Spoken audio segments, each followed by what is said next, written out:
facilitate the AI development, also linking to common European data spaces and providing all sorts of data-related services, like data pooling, data cleaning, data enriching, storing, etc. Then we have the pillar or the key area of algorithms. Here, the idea is to deploy the Apply AI strategy, which will cover a number of selected EU strategic sectors benefiting from all these infrastructures. Of course, the AI factories here are the key digital infrastructure that will leverage these selected sectors, both from academia and AI startups. There is also a leg of regulatory simplification. I will not delve here into the details. This will be carried out by the newly established European AI Office. And then the skills. This is, of course, in the umbrella of the AI Continent Action Plan, and this is also a key element of the AI factories. So the idea here is that Europe has already an outstanding pool of talent, but we have to level it up. For instance, by incentivizing the return of European AI specialists that went overseas to develop their career, to encourage their return, or upskilling and reskilling the current EU workforce.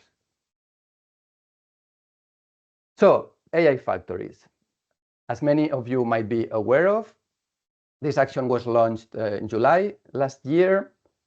So there was an open call. Now we are on the second iteration, so the second wave, the second cutoff date. And so far, the EuroHPC has selected 13 entities to host AI factories across 17 member states and 2 EuroHPC participating states.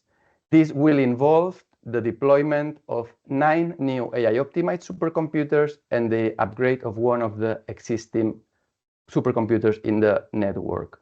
The estimated overall investment, both in supercomputing infrastructures and specifically in AI factories, will reach the 10 billion euro for the current multi-annual financial framework. And of course, these factories will be federated, will be interconnected to the overall EuroHPC network, supercomputing network, and of course establish the collaboration and cooperation frameworks for effective operations.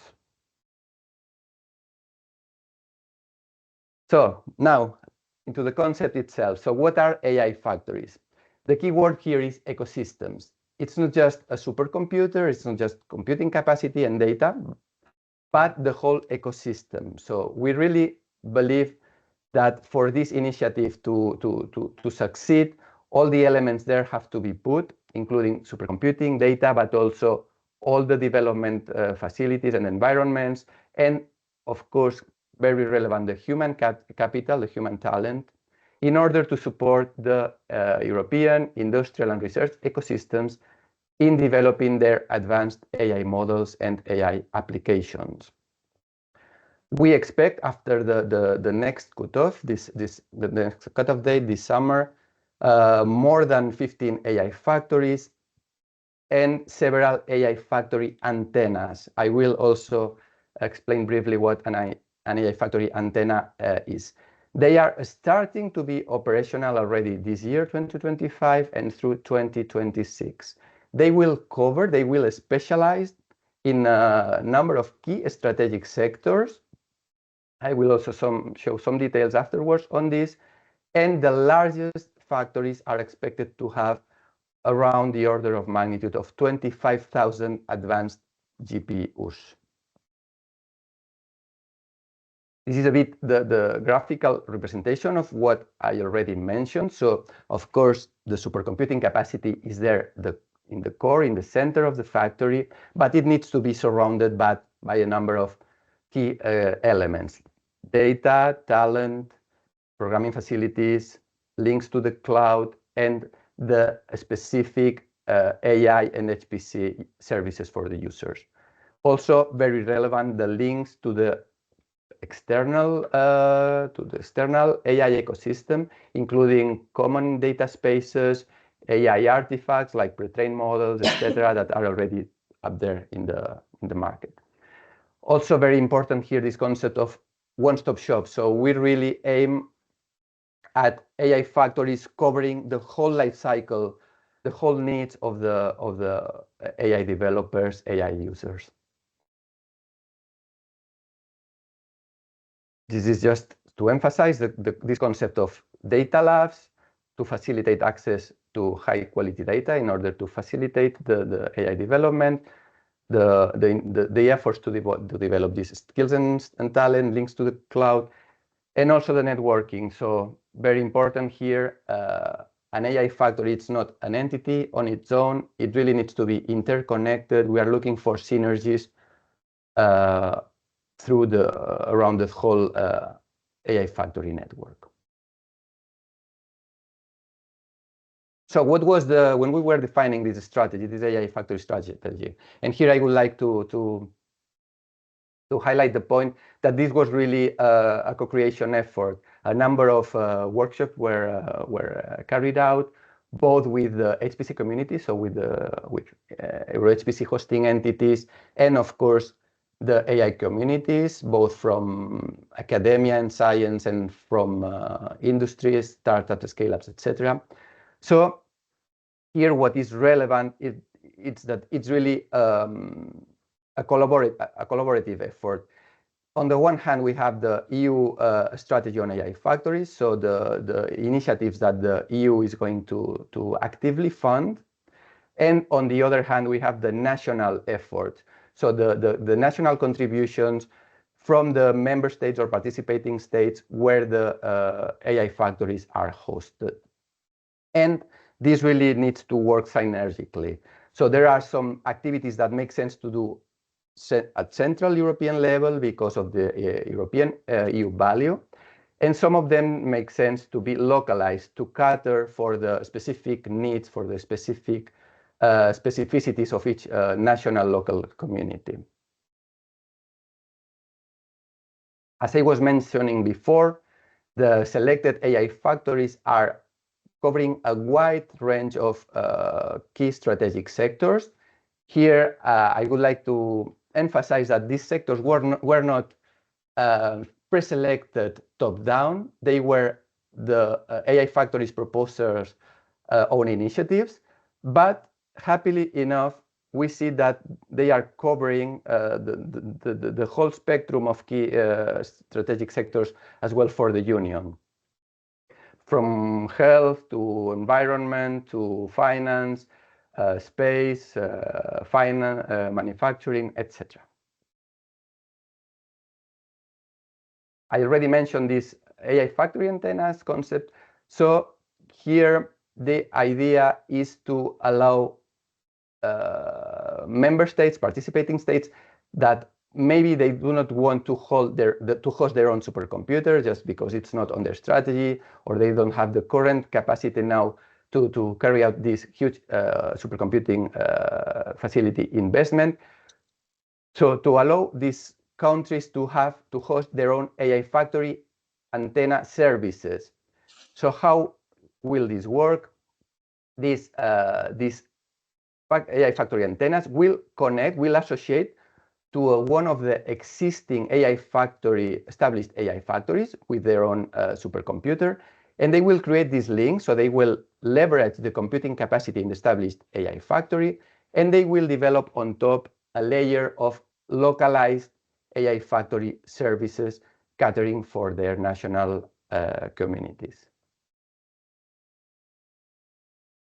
All this effort also involved the revision of the EuroHPC access policy with specific now dedicated tracks to AI, dedicated access modes to AI, one for science and collaborative EU projects, and one specific for industrial innovation, including SMEs, startups, and scale-ups.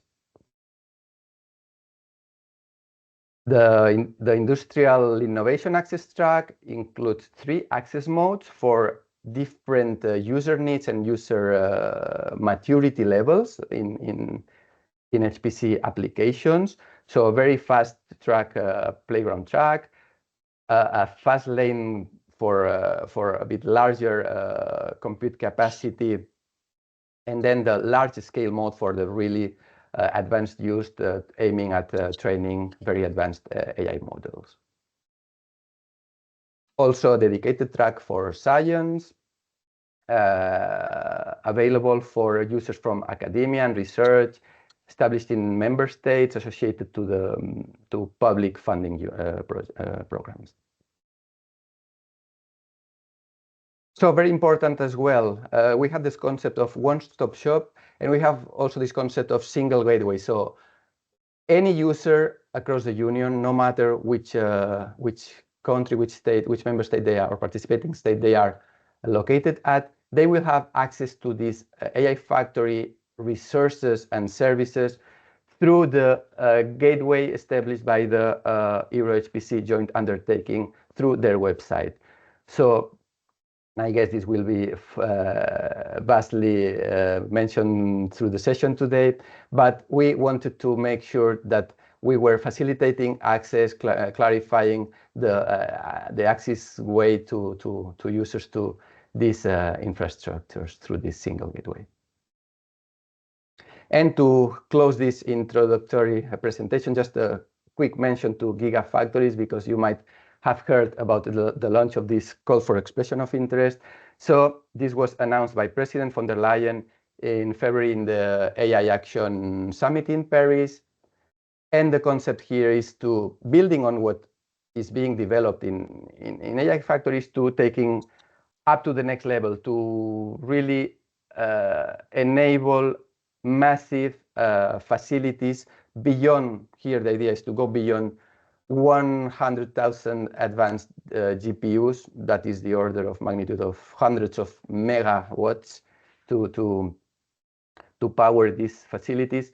To really, these large scale facilities will be designed to develop, train, and deploy the most complex AI models, going here beyond hundreds of trillions of parameters. The idea here is to fund 4 to 5 gigafactories across Europe, with a total investment of up to 20 billion euro. And we really think that this is essential now to enable to close the circle in this AI continent plan, to allow Europe to compete on the global scale. Here the idea is not to go for purely public initiatives like in the factories, but here, because of the magnitude of the investment, the public-private partnerships are estimated to be necessary. With this, I close my presentation. Thank you for your attention, and over to you, Josephine. Thank you. Javier, thank you very much for kicking us off this morning. It's a really good overview of basically what we're going to be discussing with you all this morning.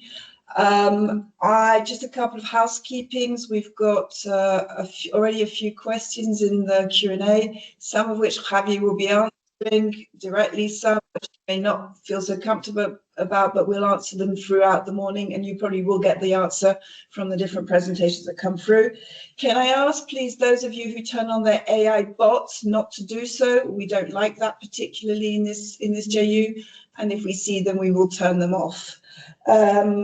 Okay, without further ado, then thank you again, Javier.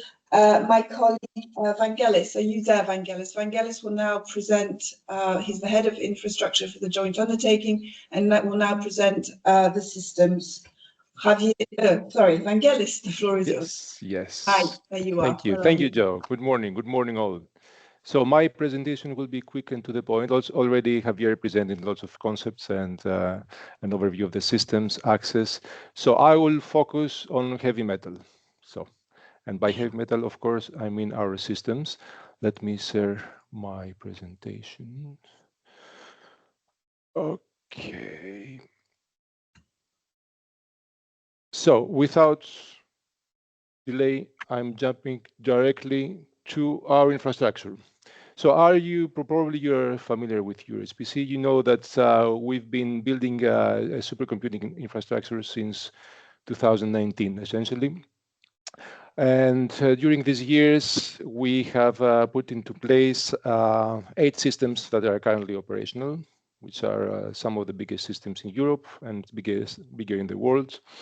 So we have Mare Nostrum 5, Leonardo, Lumi, which at the top of the tier. It's systems that we own. It's our asset. We have co-funded with 50%, and we give 50% access to the access time of for the European users.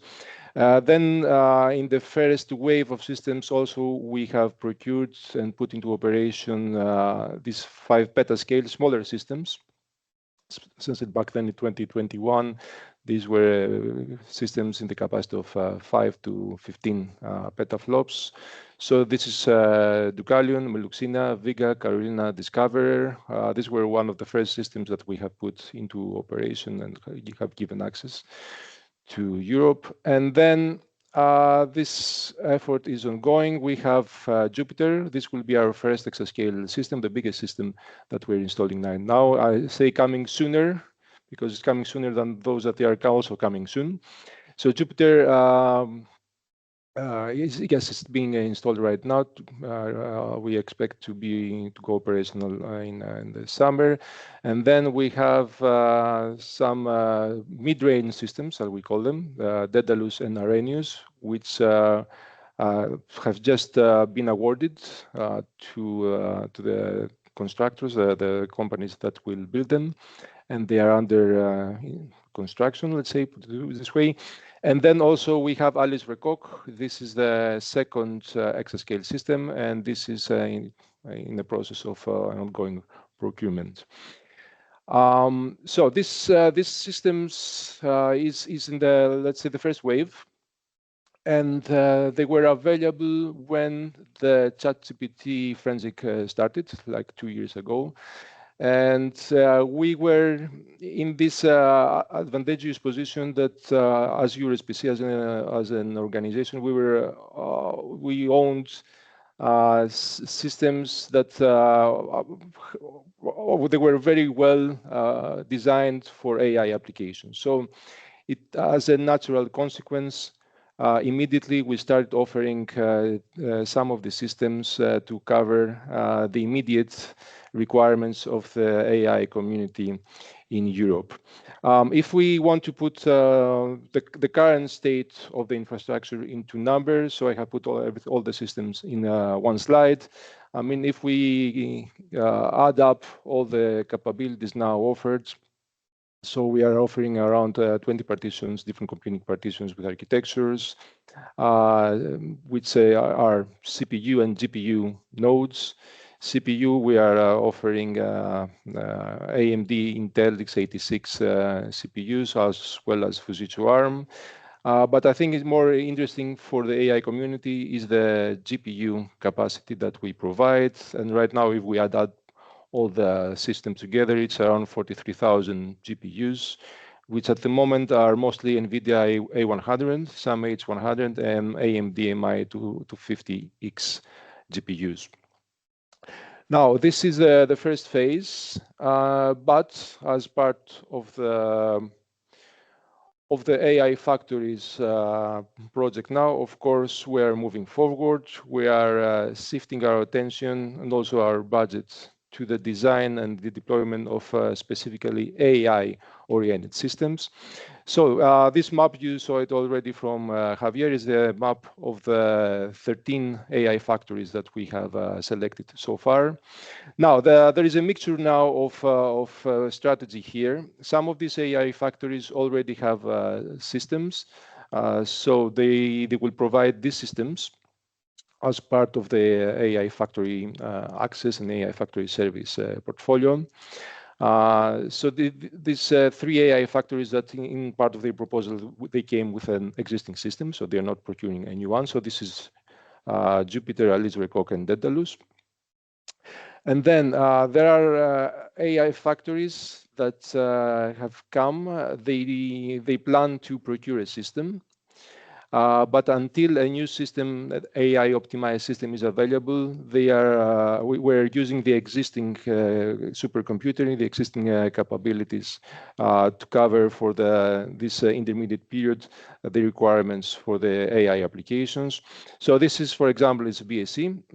There will be an upgrade to Mare Nostrum 5, but for the time being, Mare Nostrum 5 is offered through our AI access calls. Same stands for Italia, the factory run by Cineca. So there we offer Leonardo and the currently Lisa upgrades of Leonardo, which has added additional GPUs, until the Leonardo AI system will arrive from 2026 onwards. Lumi in Finland is CSC. So this is, of course, it's our biggest system. We offer it the GPU partition as part of the access calls until the Lumi AI system will arrive again from 2026 onwards.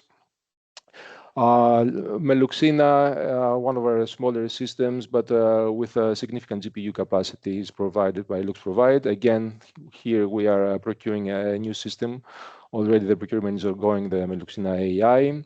In Sofia, in Bulgaria, we have a small GPU partition, the Discover Plus, and we are preparing a new big upgrade, new big investment there for a GPU-based system, the Discovery Plus. And in Slovenia, we have the Vega system with a smaller GPU partition, but again, there we are aiming for a big investment for the next generation, the Vega AI now, I call it. System that again is upcoming. Now, apart from their existing supercomputing centers, partners that we have deployed together systems in the past, there are some new entities that have joined our family of supercomputing centers, and there we are deploying systems for scratch that we will procure together with a local entity. So this is the Hammer High that will be deployed in HLRS in Stuttgart. The Piast AIF that will be procured and installed in Poznan, hosted by PCNC. In Vienna, we are installing a system for the AIAT AI factory, the Austrian.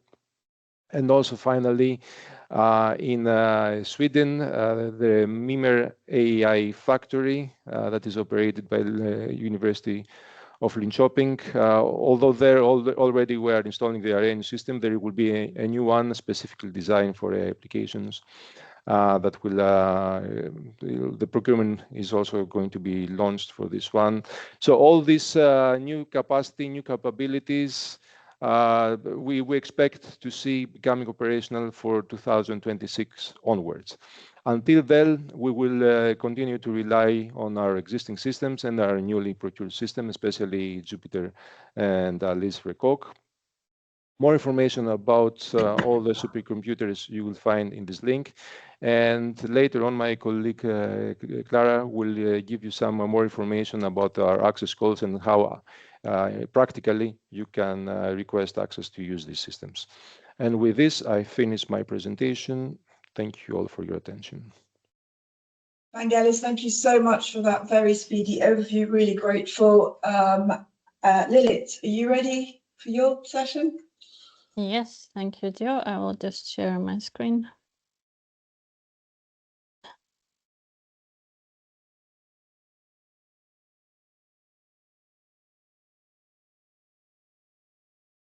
I hope you see it. Yes, we do. Thank you. In a presenter mode? Not quite yet. Okay. Now? Yes, thank you. Okay, thanks. So my presentation is the continuation of what Vangelis might have presented, and I will concentrate on the services of the AI factories rather than the hard metal. So the services of the AI factories are intended to be as one-stop shop for SMEs and the startups. This is the place where SMEs and startups can come and basically be served in all the possible questions and comments that they have related to using supercomputers. I will first present which activities and services the factories provide to SMEs and startups, and then I will touch base the industrial sectors that these factories will be helping. So for the services, of course, if we say artificial intelligence, then the first thing we think is data. And yes, AI factories will be serving in the relation to data, as Javier also presented. They will give access to data through data lakes, data spaces, data repositories. They will help with data registry, synthetic data generation, data injection, and similar services, and sensitive data solutions. But as we know, data can be a very, very important part of and very sensitive part of the AI activities, and thus the factories are also intended to help with legislation questions.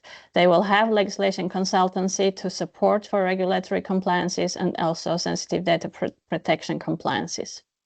On top of that, of course, there should be testing and modeling.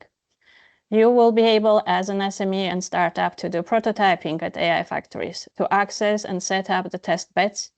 You can do quality and safety models, develop them, and also, last but not least, inference possibilities you will be provided by factories. If we go one step further and take a look on software and hardware expertise, then you will be able to set up new workflows on our factories, import the existing workflows, optimize them, or fine-tune. The factories are supposed to have all the expertise to help you in every single step of this. But on top of that, they will be providing an extensive portfolio of training, group trainings or customer trainings that will be also tweaked and tilted to your needs. There will be also possibilities that some of the factories will provide on-demand customer fit training at premises of the SMEs and startups. Expert consultancy is something that we learned are extremely important for small and medium enterprises. This is something that really, truly differentiates the factories from all possible other access and cloud providers. We provide expert consultancy through factories. Per customer, personalized consultancy, sector-aware know-how transfer, the business model consultancy, and also AI framework consultancy.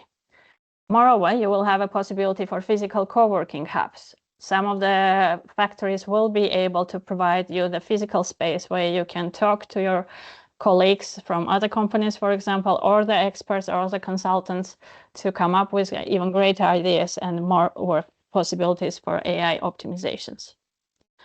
Now, let's take a look on the hardware. Yes, you will get access to all the systems that Vangelis mentioned and listed and even more, but what you will get on these systems? There you will get a sophisticated hardware and software environment. In difference to the currently available machines, the AI factory machines will be specifically adjusted to AI needs. So you will get shared and/or parallel file systems. You will get non-volatile memory, express possibility storage, or data handling on nodes. Shared memory, petabytes of storage, as well as a scalable objective storage. And please note that some of these attributes that I'm listing now may not be available on all systems, but many of the systems will choose one or the other possibility or even both possibilities for providing these services. The containerized environment is a must in this AI environment, and then including also software stack as well as the virtual machines. Hierarchical checkpoint possibilities, something that has been flagged very important for AI, and of course cloud access and or Slurm, depending on the AI factory. Kubernetes environment for training, different data access methodologies, for example, as S3, and also InfiniBand and or Ethernet connections. You will have access to the software, a secure software environment, multi-tenancy, and finally inference environments. And especially the last three are important for sectors like health or sensitive data, or the sectors that require sensitive data access and training. So which sectors will be addressed? In principle, every possible sector, even sectors that have never been able to use supercomputers up until now. Sectors like low tech or agriculture or fintech. These sectors are new to HPC, and we are going to enable through AI Factories environment that will be very close, very familiar for them to use AI Factory supercomputers. Here I list some of our AI factories that already started to create their image, their logo, and their websites. You can already access some of them and read the services they are providing, and the others are getting started, so just keep tuned to learn more about them. And finally, I would like to show the table of the sectors they are now serving, and you can see the countries that are serving different sectors, and this will be filled in with upcoming factories, and more you will see. And all this information you will also receive on our websites that Joe will present after me. And as already my previous two colleagues mentioned, there is more to come. The calls are open on our web pages for the AI antennas and also for future AI factories. And you can just go and apply if you wish that your country will be an AI antenna or host an AI factory. And with that, I would like to thank you for your attention.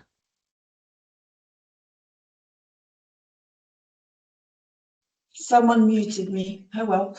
Thank you very much, Lilith. That was a great overview of the different services that will be provided or are being provided already for the AI Factories portal. I'm going to show a quick slide about the portal itself. Have you already showed it a little bit? And I'm going to ask my colleague Maxine if she's out there to show us the portal, please. Here it comes. So the idea, as was already indicated, this is a one-stop shop, and the idea is that users who would like to access our different services, so whether it be the infrastructure or the services, should be able to come to the portal. Now, just one slide back, please. The first thing, if you are interested in one of the servers, is to look at this picture and work out which country you would like to access our systems and the services from.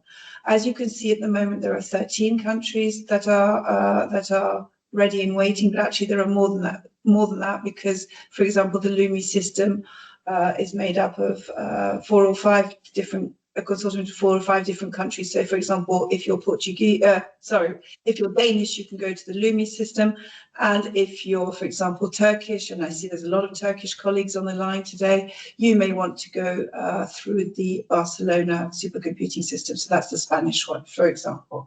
So have a look at the different AI factories when you go onto our portal. Have a look at the different services that they provide, and then click on that, and then that will show you to the next slide.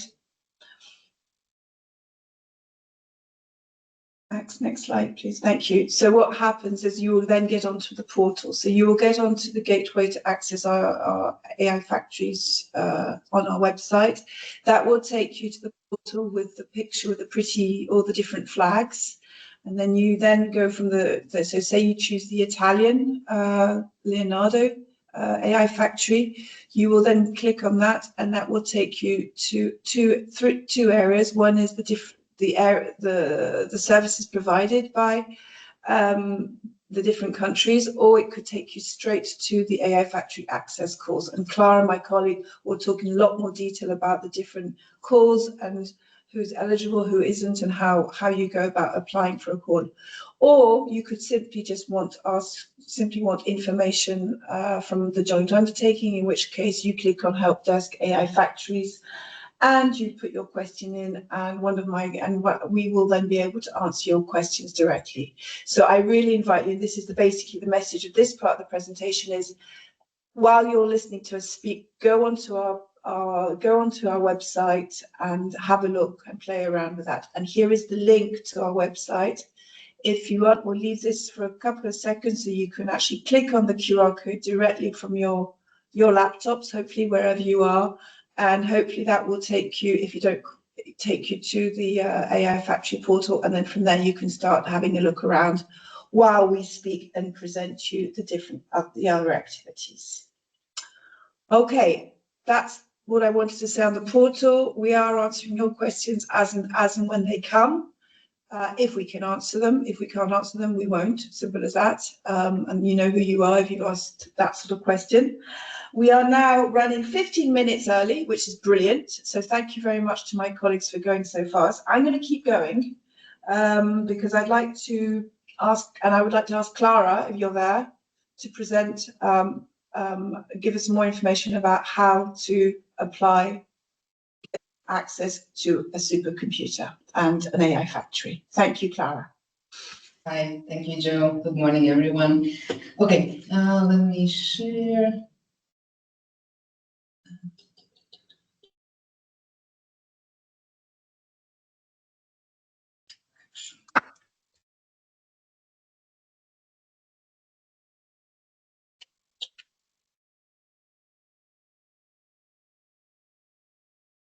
Thank you, Clara. Yeah, you can put it onto presenter mode.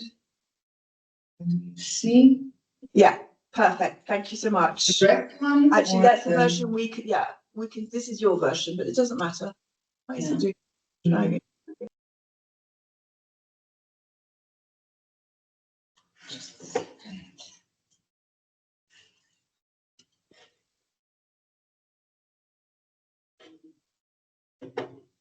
So while Clara's doing that, can I just remind you that if you've got any questions for Lilith or Vangelis, please put them in the Q&A section, as you can see at the top of your screen.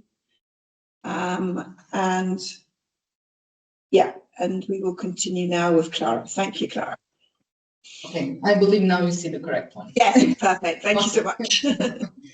Okay, so my name is Clara Meštrović. I am the head of the peer review sector in the joint undertaking, and I would present to you a little bit about the access opportunities for industrial innovation. So somehow I wanted to present a full circle of what we have. So before it was mentioned also by Javier and as well Vangelis that we procure these machines, we procure infrastructure, and in this context, we are mentioning AI factories, and why we procure them in order to provide access to users.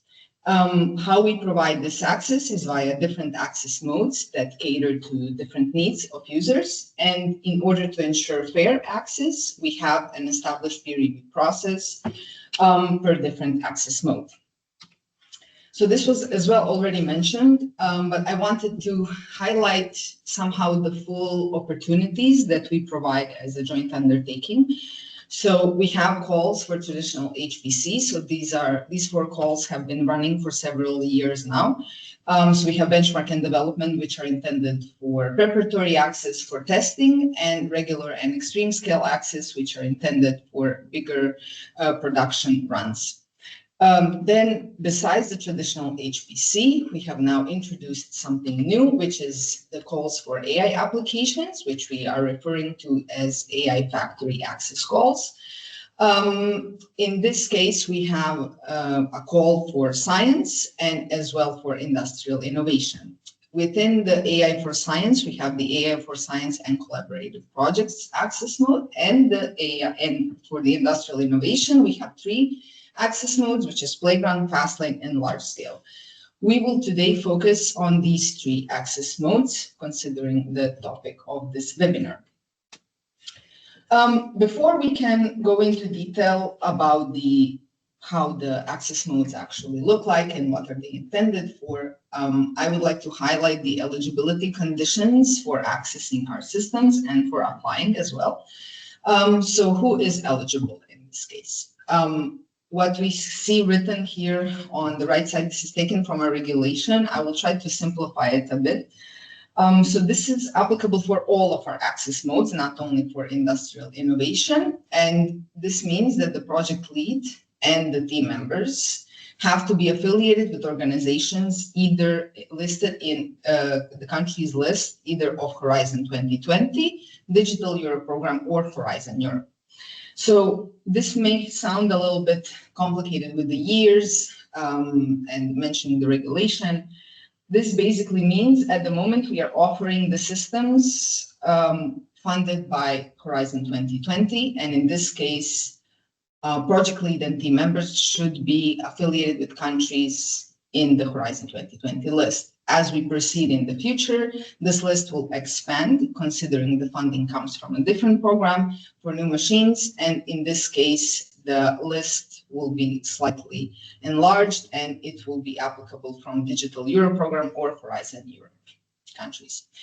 Another eligibility criteria that is applicable throughout all of the access modes is that the project leads have to have an employment contract in the organization at the time of the proposal submission and valid at least 3 months after the end allocation date. And then the final one, which is a very important one in the context of industrial innovation access calls, which is that the project lead must be affiliated with an industry organization, meaning that it's either a commercial company, SME, or a startup.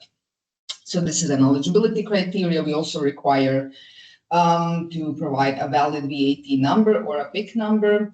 And in this case, we will check this. We have tools to check, and this is a basis basically for the eligibility in order to pass the eligibility check. Okay. Now more on the content itself, which is which are the 3 access modes. We have playground access. This is for entry-level users, where they can get the fixed allocations of 5,000 GPU hours. The results are within 2 working days after the proposal submission, and the duration can be 1, 2, or 3 months.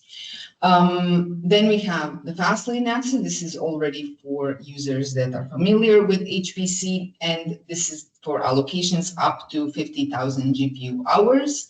The results are within 4 working days after the proposal submission, and the duration is 1, 2, or 3 months. And the last one is the large-scale access. So this is for experienced users and for larger allocations, basically more than 50,000 GPU hours. In this case, we have 2 cutoff dates per month, and the results are within 10 working days after the cutoff date. The applicants can request the duration of the project to be either 3, 6, or 12 months. All of these calls have been open from 9th of April, so they are quite new, so a little bit more than a month. We have been running them, so feedback is also very much welcome. So now I would like to go a little bit more in detail what happens with your proposal after you submit it. So how it looks. So for large-scale access, we have these steps that you see below. So we start with an eligibility check, which is done by the office, which I previously mentioned some of the criteria. After those that pass the eligibility check proceed to the technical assessment and the industrial innovation group evaluation steps. In these two steps, as the name suggests, in the technical assessment, we are evaluating the technical feasibility of the project, and industrial innovation group evaluation is based on the innovation and impact aspects of the projects. We then receive the ranking list of each AI factory of the proposal submitted into their system and evaluated, and we present these lists to our executive director for approval. After this has been completed, we communicate the results to the applicants. For fast lane access, this is pretty much simplified. So we have only the eligibility check and the technical assessment, and the same goes for playground access, also eligibility check and the technical assessment. And after the successful technical assessment, the applicants are notified about the results and can access the system if they are successful. Just to mention that the technical assessments and the industrial innovation group evaluations are executed by our AI factories. So a little bit more on the available resources. Mind you, we are still updating the website with content as we go. And this is something that is now still pending, if I'm not mistaken. So some of these numbers are approximate. But we would like to highlight maybe as a heads up on what is going to be implemented. So you can see the systems that we offer at the moment for this AI factory access calls. For playground access, we have all the systems listed here. So Vega, Meluxina, Discover, Lumi, Leonardo, and Mare Nostrum. And you can get, as mentioned before, 5,000 GPU hours fixed allocation. For Fastlane access, we offer our pre-exascale machines as well as Meluxina GPU. And here we have already some limitations. We have a minimum and a maximum request for this access mode. Which is the same for all the systems. And large-scale access, we offer at the moment only the pre-exascale machines. And here I would like to highlight this GPU hours maximum per month. So this is because we have taking into consideration the usage of the systems, so the real usage of the system, and basically that the duration of the projects can vary from 3, 6, or 12 months. And of course, it's not the same if a larger allocation is requested for 12 months and for 3 months. So basically, this is a rough estimate on what should be the maximum per month request. And this is how you would then calculate the overall request. Okay. Just for your planning and how will it look across the year. So on these 3 access modes, so we have playground access and Fastlane access that's already mentioned. They are continuously open with no cutoff date, so it's very easy to have access. And then we have large scale access with 2 cutoff dates per month. So this is the current status of the upcoming cutoffs. So 30th of April, we already closed this cutoff. We awarded the project submitted. We are currently evaluating those that have been submitted now until 15th of May. And we are now receiving proposals for the cutoff of 30th May. And you can see the planning for the rest of the year. So I would like to end on the line of providing some guidelines and advice, some coming from the previous experience with calls for traditional HPC, and some are coming now within this month that we could gather. So we would like to highlight, as I already mentioned, that we will still update our website with content. Do pay attention to the JE website, and Joe also presented very nicely how does it look. So do pay attention for any updates. Do also pay attention for the eligibility criteria, organization country, and organization type in case of industrial innovation. Also provide a valid VAT number, because this is something that we indeed check. Considering, as this is now mostly for large scale access, considering that we do not have a separate document that you need to fill in as a proposal, so everything is in the online forms. Do fill in the forms with all relevant details as well for innovation and impact, and provide justifications for your resources requests, so the experts that evaluate the proposal can be informed well, basically. Then the second one regarding the team members, this is not a limitation, just highlight that we saw in many cases that we have a lot of team members listed. So we would just like to kindly ask you to limit this to a considerable number. Then in order to ensure that the codes can run on the system, the applicants are definitely advised to test their codes via the playground access.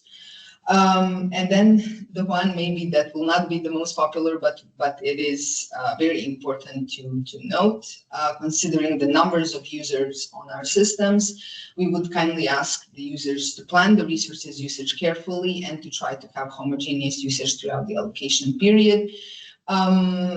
Yes, of course, it's not helpful if you get an allocation, you are not using anything for 6 months, and then on the last month, you decide to use up everything. Of course, this is not helpful neither for the supercomputing center nor for the project.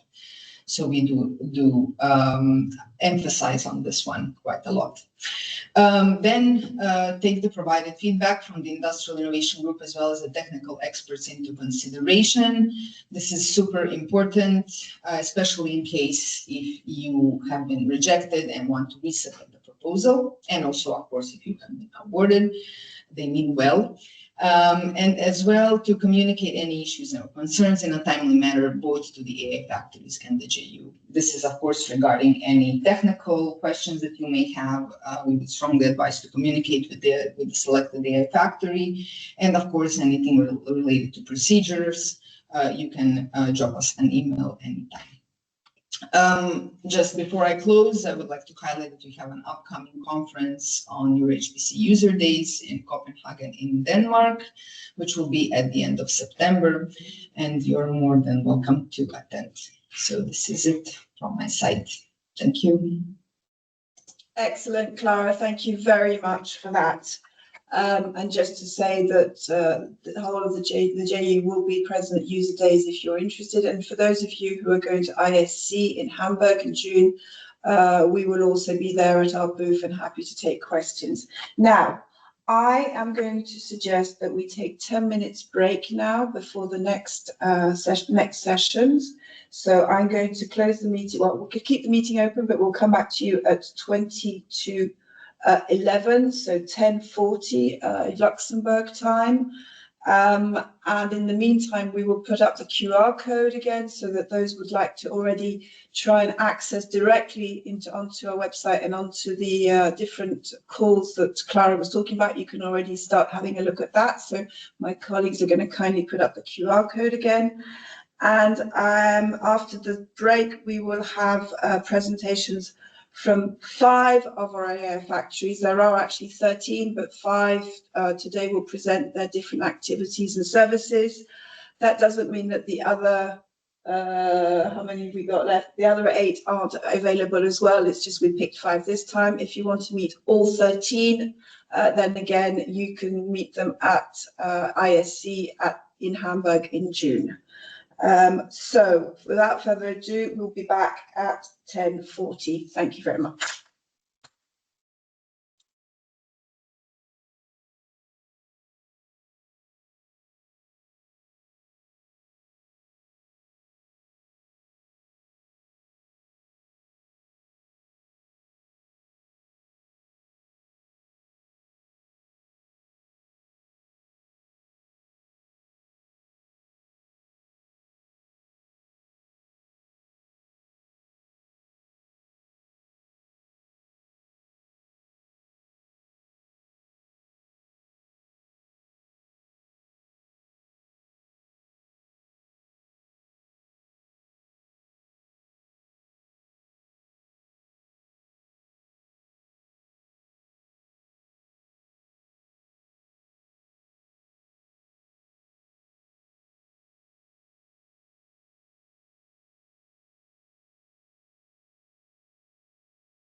Okay, we have 2 more minutes to go, just so you know.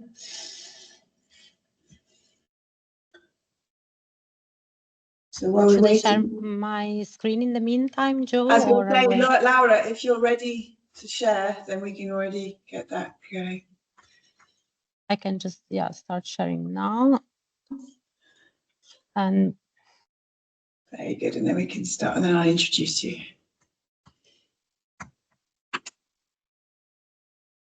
can you see it in full screen? Perfect, yes, thank you. Okay. So 2 more minutes. I hope everybody's had a chance to grab a coffee or a cup of tea. And we let everybody in. So while I'm waiting, can I remind everybody, please no AI bots on this call. 2, if you have got questions, please use the Q&A button at the top of your screen. And we will endeavour to answer your questions. We the speakers and presenters will endeavour to answer your questions as we go throughout the morning.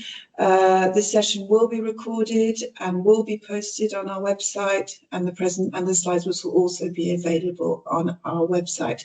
If you would like more information and would like to ask for request access, please go onto our website and you can walk through the portal and get straight to the different calls that you can apply for or ask us a question.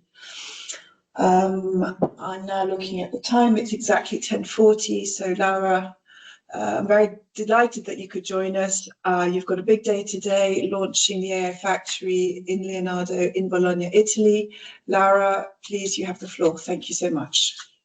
Thank you very much, Joe. And it's really a pleasure being here. As you heard today, we have the operative kickoff with all the partners. And so I'm happy to present you today the Italian AI Factory.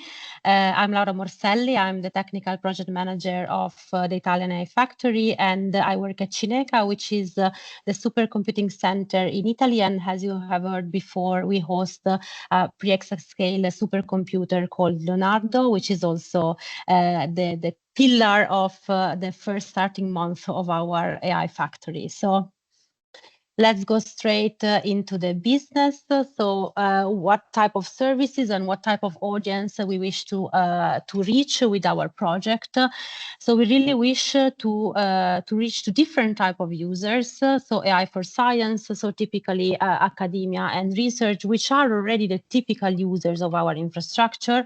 AI for innovation, which are startup, SMEs, industries, and private entities. And this is really where we have to put an effort, a special effort into attracting these new type of users of our machines, and AI for public good, so public administrations.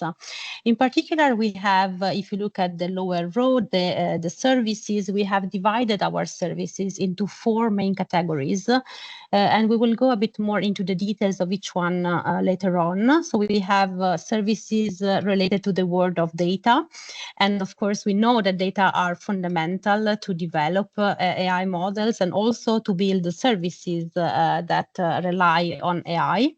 Then we have horizontal services, and by horizontal, we mean those services that are not domain specific, but can apply to different type of vertical domains. And then we have vertical services. So our AI Factory focuses on 4 main verticals, which are Earth. And by Earth, we mean climate, weather, and environment, agri-food, cybersecurity, and manufacturing. And finally, we have a full offer of training, which is very comprehensive, and this goes into the category of AI skills.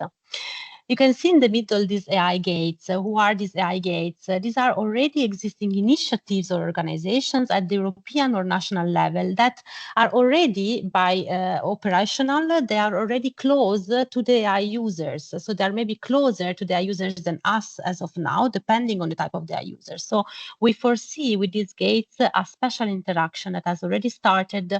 And just to give you some examples, we mean the European Digital Innovation Hubs, the testing and experimentation facilities, but also gates at the national level.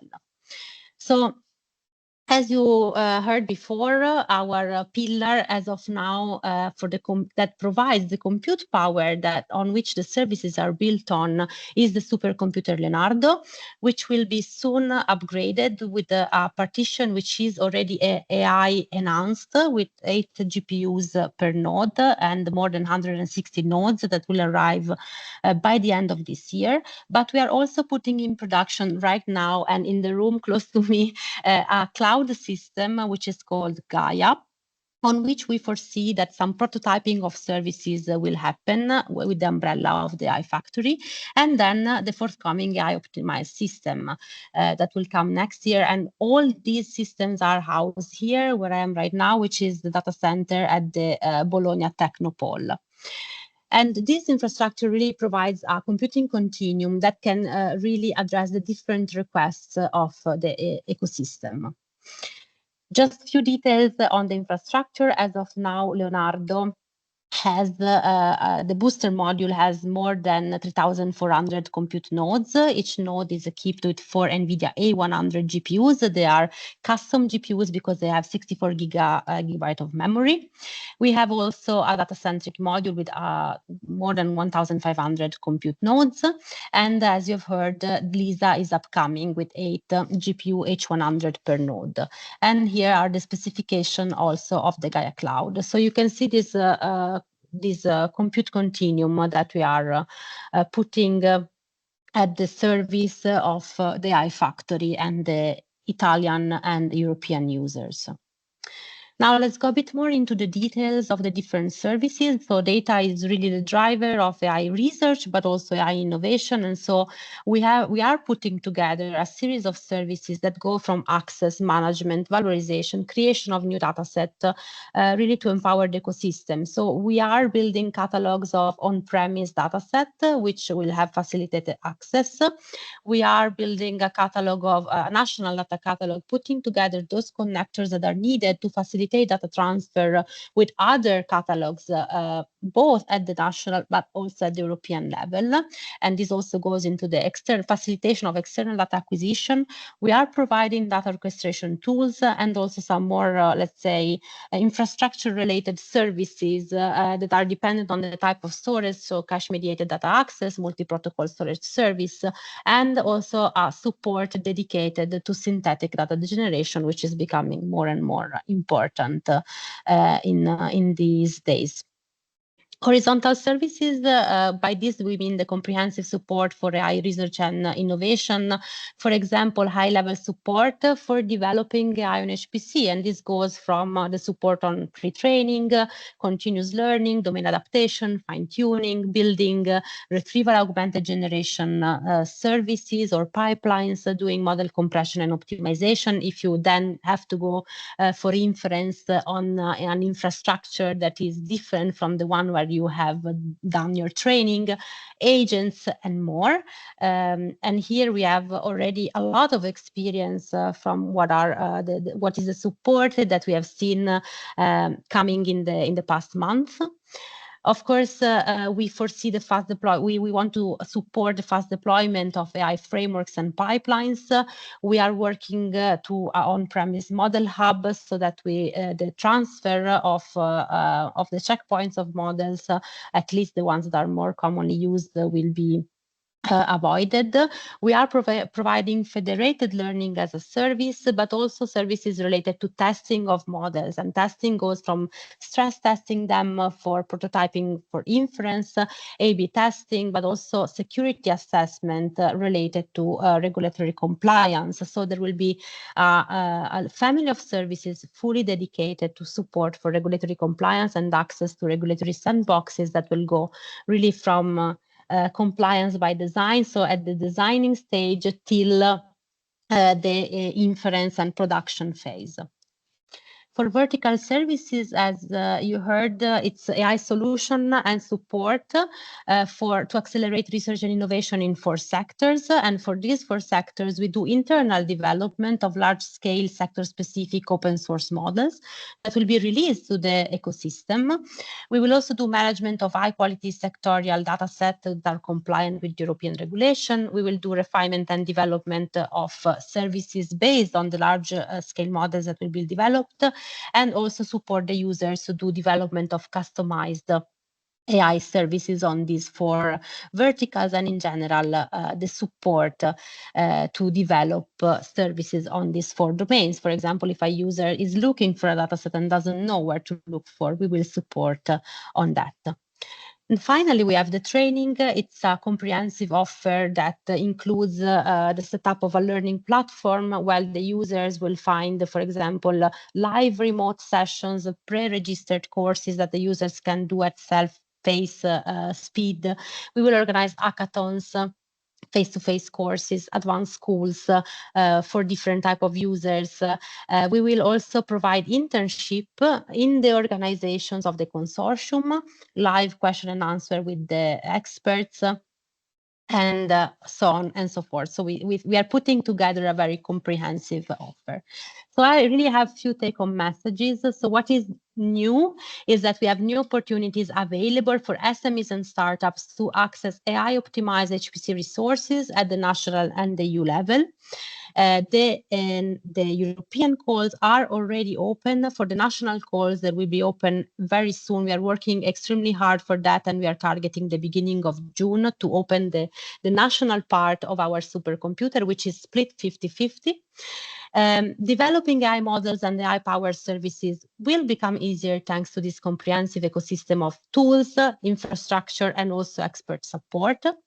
And of course, the services, particularly those involving expert consultancy, are already available. So already the users that are applying today for the European call can ask for the support services that are attached to the use of the infrastructure.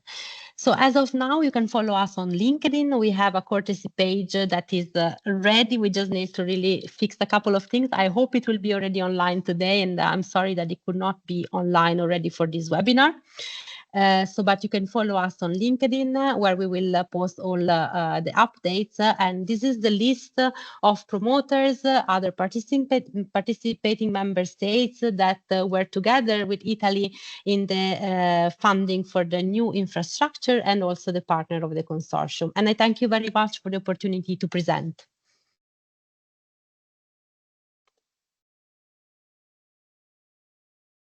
Laura, thank you so much for that. And thank you for mentioning the point that all our systems are open, both for the European route and the national route. That's a very important point, so thank you for mentioning that. So as Laura said, Leonardo and the Italian AI Factory is open for business. Let's hear now from our colleagues very far north in Helsinki. Alexi, are you there? This feels a bit like Eurovision. It really does. Lumi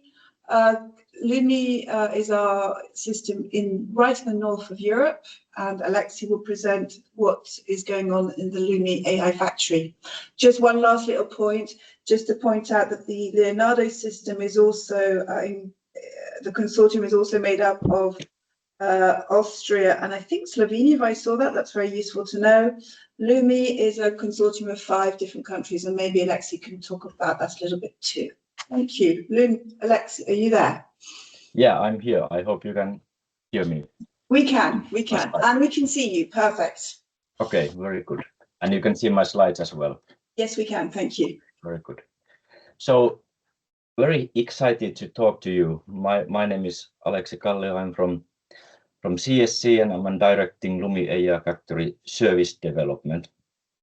And well, basically this Lumi AI Factory has been my life for like half a year now. So happy to be talking first time for this big European audience today. And when we started to think about this AI Factory a long time ago already, and then writing the plans last autumn, like we realized, okay, this is something that needs to really be something exceptional. Like we are finding a way for Europe to change the path, and the AI Factory should really provide something that is impactful enough to kind of help AI sovereignty in whole of Europe. So let's see what we have been thinking of. And well, it was a lot of work, but luckily in October in Finland, when you look outside of the window, you're actually happy to be inside and writing your application.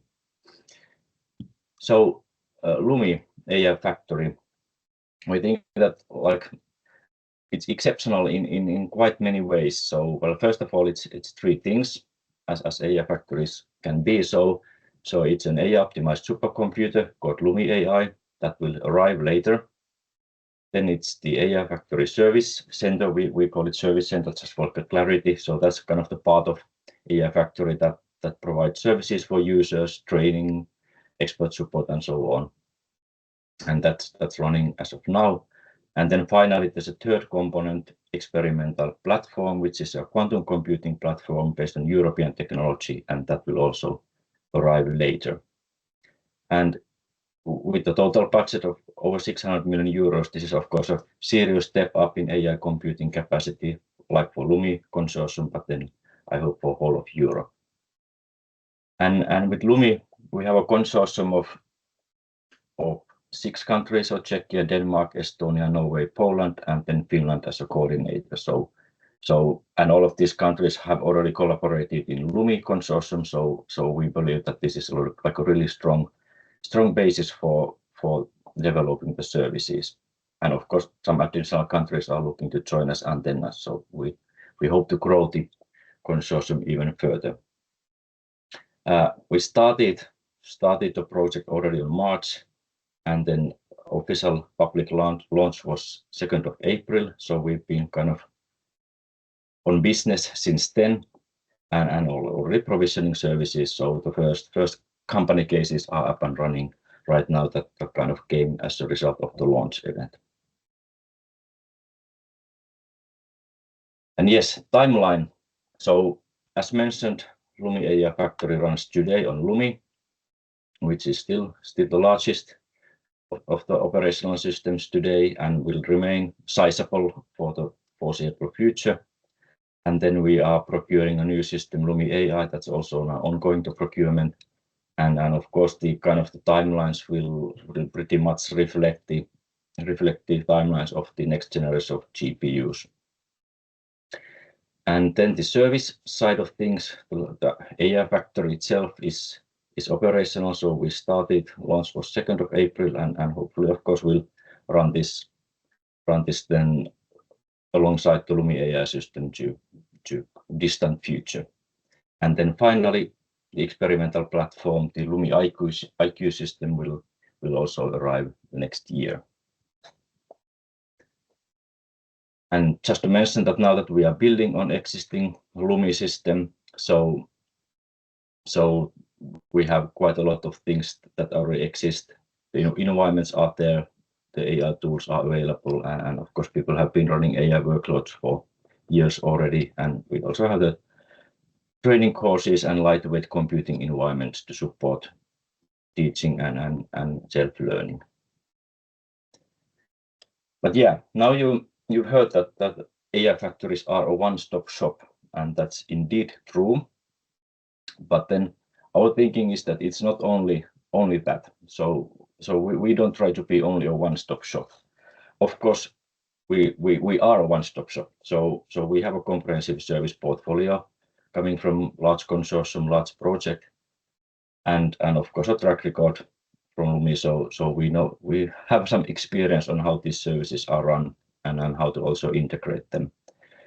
But the thing is that we also think that we should not act as a one-stop shop always. So we should not be the only one, the only kid around the block, because we realize that with AI, there's already so many networks and so much activity. So there's so many other one-stop shops available out there. So when we show up, our intention is not to kind of use our sheer size to kind of overrule everything else, but instead we see that we want to collaborate with all of the AI networks and communities that already exist. So there are incubators that we are talking to. startup accelerator programs. Of course, the EDICs will kind of have contracts on collaboration with them, and also part of some of them testing facilities. Then there are many challenges organized for AI. Of course, AI campuses around the consortium countries, hack labs, many sectoral communities or industrial communities that are already doing this kind of work. So we want to be kind of first-class citizen in all of these. And to get there, the idea is that, okay, we need to have very well packaged service products. So that's not maybe something that HPC centers have been traditionally excelling at, but this is something where we now are putting a lot of effort to. So to make products that are kind of well defined and well understood by the users. So of course, easy to approach, but then also easy to integrate into other contexts. So maybe some network might need only a little bit of AI factory support. Then we have some services that they can use. We don't have to come with our full shop, but they can kind of easily pick understandable pieces and make them kind of integral part of their work. So this way we hope to have scalability, because we cannot run all those networks ourselves. So we want to really go and play with others. And kind of to describe this, so example, someone in our consortium country is running an AI campus and some hackathon. For these kind of things, we can easily provide computing data platforms. Then maybe one of the better teams wants to continue. They have some great idea. They join a startup incubator that happens to be our collaborator. So there we can provide, well, more computing and data platform, of course, but then also help them in the AI methods, evaluate the technical feasibility together with the incubator people, so that kind of the idea matures further from there. And then maybe a startup company set up to create a minimum viable product. We can help in sourcing large data to build their actual models and also make it available on the platform if it's like very sensitive or otherwise access or has difficult access conditions.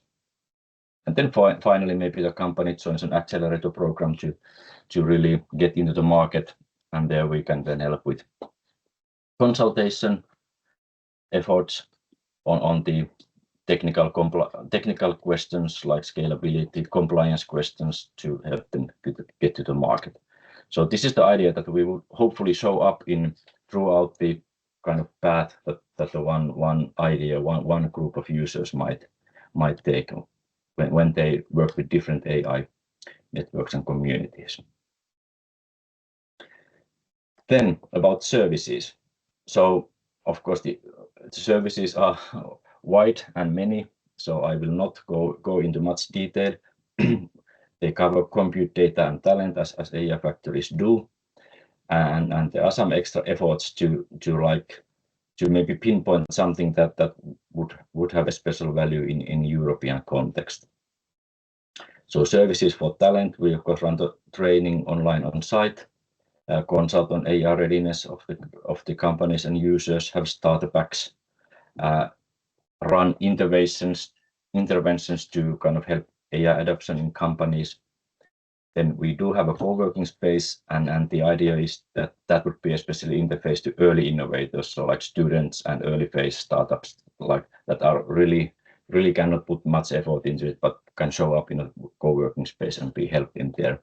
And then we are also part of the regulatory sandbox work, so trustworthy AI and compliance are something that we consult also on. And maybe one specific thing here is that the training program is organized as a modular training program, building on one existing Nordic collaboration on this kind of training regime. So the idea is that for many things we go training first. We have a modular training program that can be easily integrated into some network or some community, and then some part of that comes from our side, and then some from their side, and this way we can kind of scale up the training activities, because as you know, training is not always so easy to scale to larger numbers of participants. Then another side of services is the data. So there we run on rich data environment, so cloud-like environment, data catalogs, data space integration, and then also support team for data, so helping on the kind of administrative things, data access, negotiating data access if needed with data owners, helping in the compliance side, and then also the practicalities like data wrangling and other not so exciting topics. And of course, here the idea is to really build on a European competitiveness and European assets by having solutions for sensitive and confidential data, because data we have in Europe and in all countries. But then now the question is that how do you bring that to HPC, especially if it's about medical data? And as our consortium partners, CSC and others, have been building these sensitive data platforms for a long time. So here we are really basically bridging the gap and bringing these sensitive data environments to really large scale HPC. Another thing to mention is datasets as a service. The idea is that we provide some datasets, those that are really worth it. So high impact datasets, exclusive, not available otherwise because of the big size or because of the access kind of restrictions. So have some datasets that really are important enough for users to come to the data. And then finally, streaming data support is also important addition, as we are working with topics like 6G, edge, autonomous vehicles, and so on, which are some of the actually the European also competitive edges are found on here, and it's important that AI Factory is really also connected to these ecosystems and these industries. And then finally, the computing side. Of course, here we are looking for really large scale, so globally leading AI computing platform, and the globally leading meaning that we have the largest budget and also effective operational costs. So we really hope to have a platform that makes a difference and maybe kind of approaches the gigafactory scale of things, helping those European projects that really need really large capacity, like Open Euro LLM, the language model project that we are also involved in. It's offered shared or dedicated depending on the need, and of course supports confidential computing, has the machine learning operations environment, cloud integrations, APIs, fast lanes for startup companies to get access to big capacity, and then integration to AI regulatory sandboxes. Few picks. So AI inference service, we see that this is very important for future AI, like not for the production only, but also for development. So much of the model building nowadays, when you talk about the frontier models, involves some kind of feedback, and an AI inference service is needed to run the inference side of things. So this is important to be kind of up to speed also in the next wave of frontier AI models. Then we also help to accelerate the adoption, so make it easy for users to get started with self-service environment documentations, and also developing AI assistants. So basically kind of chatbots and more integrated help tools that are there 24/7 and hopefully can help in many issues that you might face when you are starting up. And then finally, now gathering speed for the quantum race. So this is a technological competition that is still very much ongoing, and Europe is well positioned.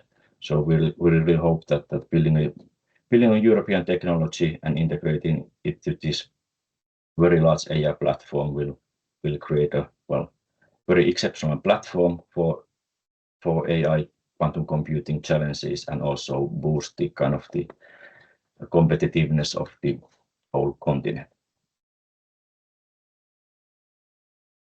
System architecture, quickly run through. So we have the different partitions. GPUs are of course the priority and the largest part. We can divide per user, so give users full access to partitions. We also have multiple partition and the quantum computing capacity integrated. different storage systems to support that. And what's most important is that we build the ability to slice and dice. So kind of separate different kind of environments for users. So if we can provide environment for some large European projects, if they need dedicated environment with full access to software stack, or we are also thinking of providing this to some software companies, so they could basically provide their software stacks on this platform, and then so that the users can use the capacity that they have been kind of getting through AI Factory, but on a software stack that is not ours, but someone else's. And this way help the European software companies in this sense. So as a final conclusion, what we are doing, well, of course, we are enabling frontier AI models, which is one of the big tasks of AI Factory, having enough supercomputing capacity that you can actually work on those kind of models, and then also having a big consortium so that we can really provide deep tech support and expertise from different fields of life and different topics. Then secondly, comprehensive services. So we have a wide service portfolio. It's been up and running, parts of it already, and we are building it up all the time. But then important is that we will woe it into user communities and industrial ecosystems, so that you don't have to always come to us, but we can also come to users. And then finally, there are some handpicked services on sensitive data, for example, that we think, and quantum computing, that we really think that are like competitive edges, and because they are important, we also have to take them into account and really put effort from the AI Factory side. And all this put together, I hope that we achieve our original goal of helping AI sovereignty in the consortium countries and then all of Europe. Thank you. Thank you so much, Aleksi. And indeed, this is what it's all about, building a European ecosystem in AI, HPC, and quantum, so that our users here in Europe can safely access services where they know that their data will be kept safe and confidential here in Europe. So thank you for raising that point. It's really appreciated. Our next speaker, and I'm really delighted, I'm going to move very quickly because we now need to keep on time, is Bastian. Bastian, are you there? Bastian is from HRLS, and he will present one of our new kids on the block in terms of HPC, the Hammerhai AI Factory in Stuttgart. You there? I'm here, and I am sharing somewhere. You are. We can see it. So please. I can't see it. That's interesting. Good. Good. Okay. Yeah. So thank you for the introduction. We are pretty back in time, so I try to stick to my minutes. Don't worry. Being bluntly honest, it's hard to say everything in 10 minutes. So I try to just give you some teasers, because we just want people to get in contact with us. So it's much easier to give them some appetizers, and then let's say to tell them the nasty truth once we are there. So the Hammerhai one, yeah, as you said, it's a bit of we are a bit of a new kid on the block. We don't have the machine yet, but we already try to rock the community. And I will show you, let's say, what's currently ongoing, what's the plan, time scale, and especially how you can benefit from this, because I think that's why people are here. They want to benefit from what we are doing here, not just praise us for existing. So just to give you an overview, it's not only HLRS in this consortium, it's a consortium of 5 partners in Germany, which have all a good background in working not only with academia and industry, and that's why, let's say, we have really a focus here on industry, and the academia obviously is welcome as well. But for us, it was important because, as you've seen on the slides, there are 2 AI factories in Germany. One is in Jülich, which is, let's say, focusing really on the groundbreaking research stuff, and we, let's say, really have the background of all the partners in working with industry, having a secured environment already ready, even though the machine is not yet in there, but once it will be in there, everything will be fine. So certified environments, 27001 ISO and TSAX, which is for the automotive sector, very important. So it's no surprise that our main focus is really on engineering, manufacturing, which is a bit of alienist global challenges, but we see this is something which is upcoming here. Still, we are open for others. So if you're interested to do something with us, simply contact us, and we just discuss if it fits or doesn't fit. And it's a simple talking is important, and then we see what works there. The experience what we have is not only, let's say, working with industry in terms of concepts of research projects or innovation activities, but we really have currently around 70 industrial customers doing production on the system, which means there's a certain level of trust. We have a mature ecosystem to handle business requests, not only security, but also, let's say, dealing with all aspects from, accounting up to access mechanisms, taking into account data protection, having secure data transfer services, etc. And this consortium is also heavily involved in other activities on European level with a focus on industry, like Accelerate Part 2, which is the Center of Excellence Engineering, or the FF Plus, which is also very interesting, especially for startups and SMEs, because there will be open calls to invite startups and SMEs to ask for funding for so-called business experiments and innovation studies, with a special focus also on AI here. So what we do, we looked at our background and said, what do we expect as being the AI user requirements? And don't think this is set to stone. It's a starting point. For us, the important part is to interact with the users. So once we come, let's say, work with the users, we will identify new things which we did not probably think of, so we will realize them. But we want to be user-driven. This is very important. But let's say from our experience, we've seen that we have, let's say, some tasks on fine-tuning of pre-trained models, which is very important. Not the big training as a whole. Obviously, this is of interest as well. But we see industries also, in many cases, happy with having, let's say, a fine-tuning of pre-trained models. How to do the inference in production is very important. As we said, a secured environment, which is a challenge, to be honest, coming from HPC, because we are going into the area of virtualization, cloud-like access, etc., which is, I think, scary for each HPC system administrator. but we're used to this. So this is something which is, let's say, ongoing discussions with people blaming us, but we will succeed. Then the question is, how can we support migration from existing cloud workloads, let's say, going to HAMR High? We see currently a lot of interest, let's say, going away from the big hyperscalers to a system like ours. And even if it's not there, I think it could be full already. And we foresee that obviously we need the extended user support, and not only looking at, let's say, what happens then on the machine, but really having the whole life cycle. I come to this in some seconds. And onboarding of companies is, let's say, one thing we are very experienced in and very important, because it's not like here you have it, good luck with it. It's really we have to discuss and interact with the users. So this is the support services, and to be honest, it's too much to tell you everything here. But what you see here is that we say we have different kind of users. Some of them need digitalization, some are digitally ready, some are just ready to use it, some are ready immediately to use it, and we really want to address all of them. So in case you have no clue really how to do that, you're at the same point, right, as somebody who says, oh, I would like to test your resource A because it's very interesting for us to see this technology, but we know what we are doing. So from all sides, it's very important to be here. Data source identification is very important, all the data aspects there. We are working on setting up, let's say, mechanisms how to be able to at least anonymize industrial data, which companies are willing to share. So we're currently discussing with some partners outside of the consortium already, first onboarding aspects, etc. And important will be that each user and each commercial and non-commercial user will get assigned from our side a dedicated person. We call this concierge service that really accompanies them. So you're not left alone. You're not left alone with FAQs and finding something. We want to have the personal interaction here because this helps a lot.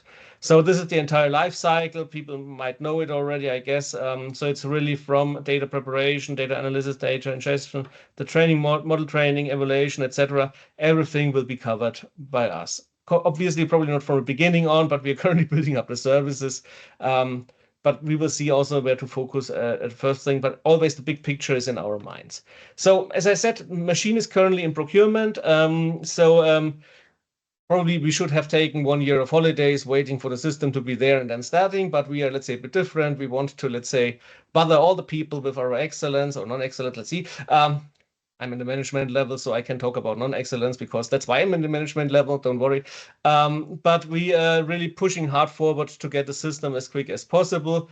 We still hope to have the contract signature for the system at the end of this year. I know that some colleagues of the JU will hate me for having said this, but it's still an expectation we want to have. So pushing a bit will help us as well, or probably not, we see. And the first part, and we will go for a two-phase installation because we see that a first phase installation will be helpful to be, first of all, very quick up and running. Secondly, we will onboard here, and we don't probably need the whole system at the beginning. But once we have the users ready to scale up, then we will add let's say, a second phase to this, and we will be there fully operational.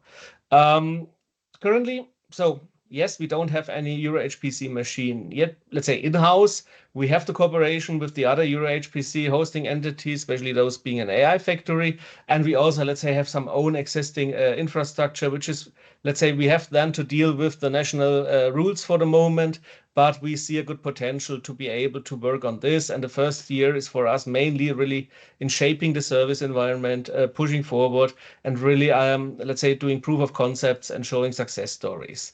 So about success stories, what we did already before the project even started, we worked together with a startup near Stuttgart. They are currently our, let's say, main, no, I wouldn't say advisor because they're just complaining. And they would hate me for saying this as well. But they show us really that it's different to onboard a startup and onboard the AI community than the HPC ones. So we learned a lot already now. We did with them, let's say, some training on the AMD MI300A, which is an existing system in here, which people usually say, oh, it's hard to do AI there. We said, okay, still we want to know how it works out. And this was some kind of a pre-Hammer High action to really validate first services, the service provisioning. And we have, let's say, some nice results, which is the Kafka LM. It helped them in their business. So they made a commercial service out of this.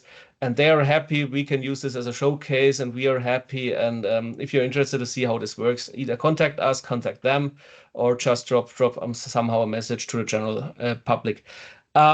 We're working with them currently on a Gen AI platform for Hammer, a secure Gen AI platform, where we want to allow the hosting of AI models for inference. The important part is the cost-efficient and secure access. We want to have a local hosting. This is very important for many companies. So, and we are aware of this, and we push forward this partnership here.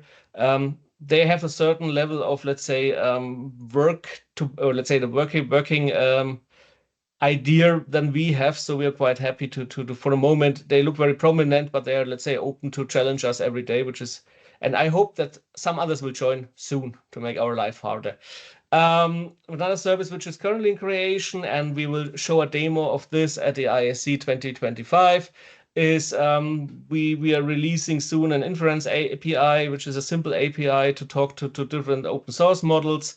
Currently, there's a set of available models. You see them here. It's Llama, it's Phi, it's Qwen. And the idea is to give, let's say, some painless access to those which don't want to really have a complete understanding how CUDA works, how, let's say, the ROCm works, etc.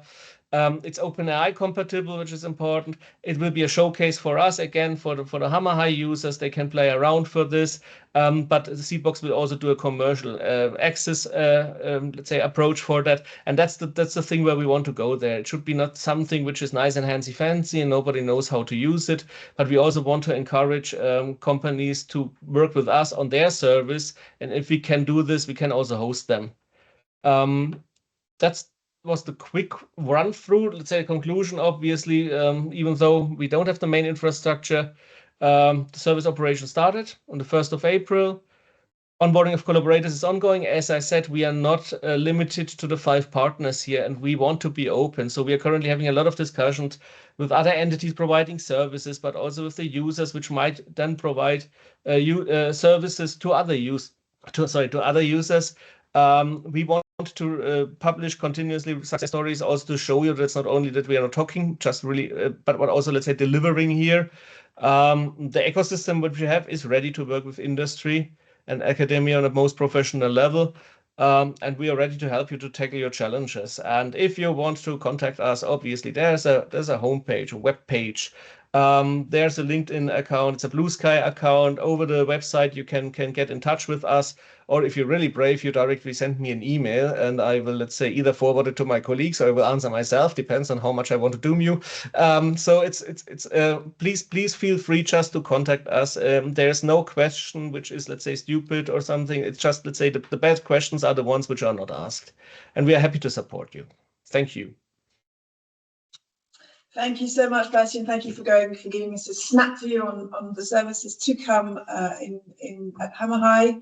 And it's as everybody can see, with your capacity to onboard industrial projects will be very valuable in the future. So thank you for that.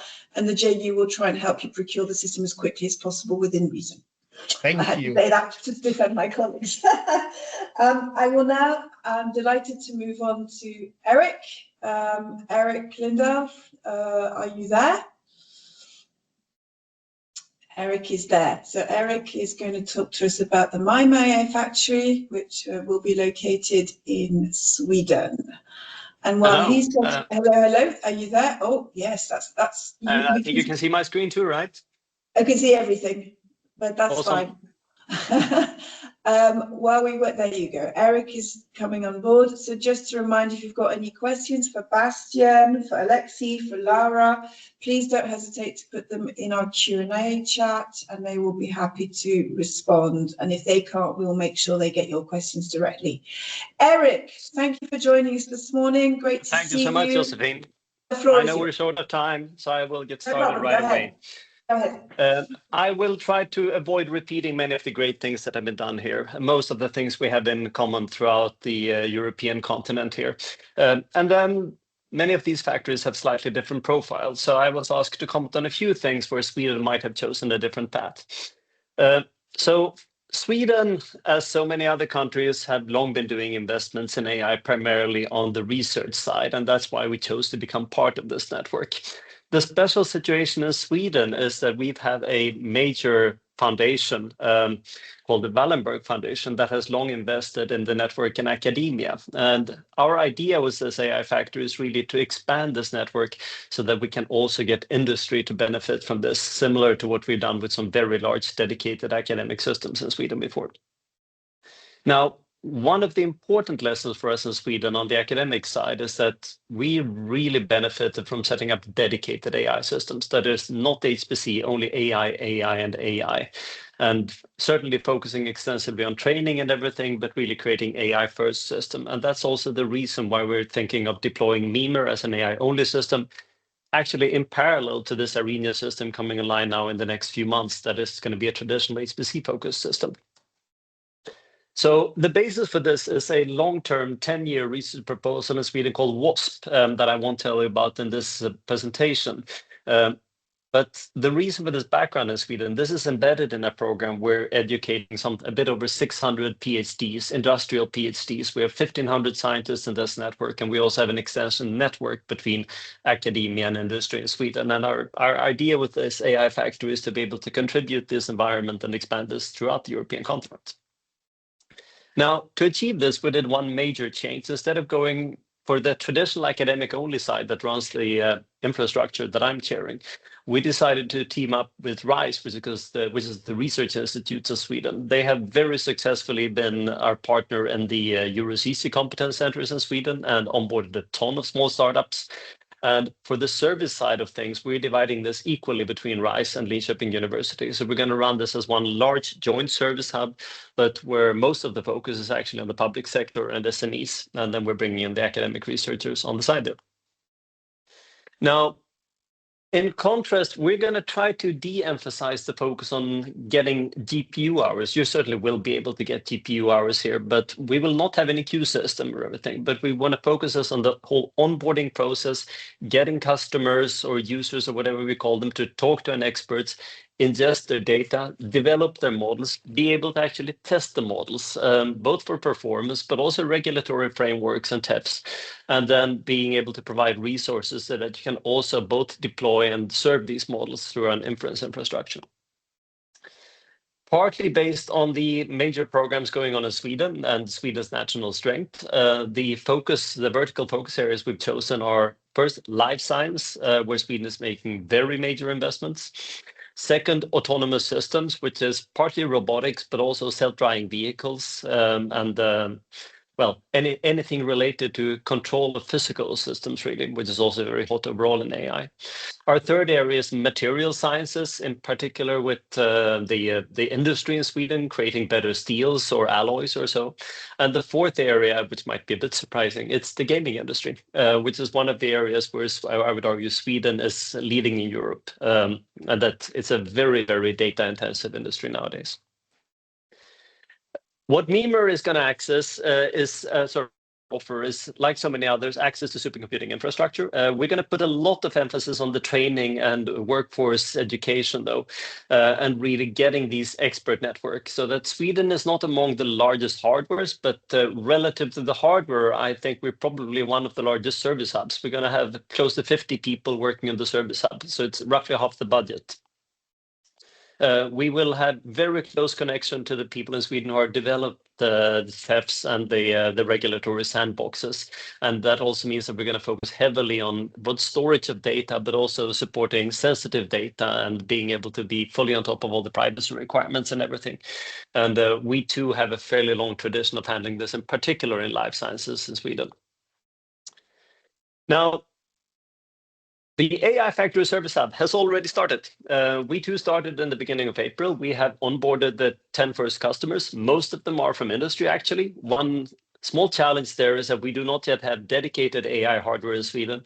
For some of them, we've been able to use existing resources in Sweden. For other customers, we're using hardware in Euro-HPC.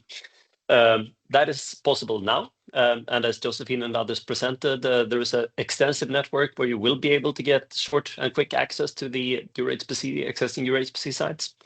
And then by next summer, roughly a year from now on, we will have dedicated new AI hardware in Sweden. And I'm going to spend just a few slides telling you a little bit about that, and perhaps mostly about how it might differ from the other interfaces.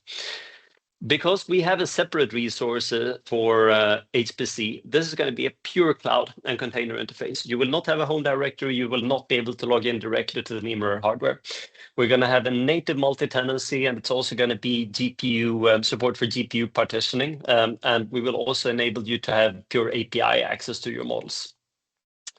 The framework or the pipeline we're thinking is that we're going to have a separate partition for data ingestion, really focusing on putting things on either, well, first high performance NVMe object storage during training, but then also creating data repositories, data lakes, where, as so many other factors have talked about, we will be able to host your data at least medium term in this factory.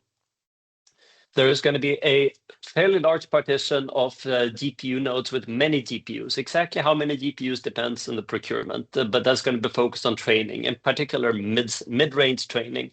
We're not aiming for 50,000 GPUs, but enough that you should be able to do all your medium range needs at least. Since this is the AI only, that a large and important part is actually focusing on having a complete model repository, both of your models, but also a microservices and feature store, so that every single model available internationally, you should be able to access instantly in this factory and deploy in 30 seconds on the last but not least important part here, which is really a set of mid-range GPU nodes dedicated for inference and rapid web deployment. And that's also where we're going to handle regulatory framework compliance. As I mentioned, this is going to be an AI-only system, fully focused on on-demand interactive access.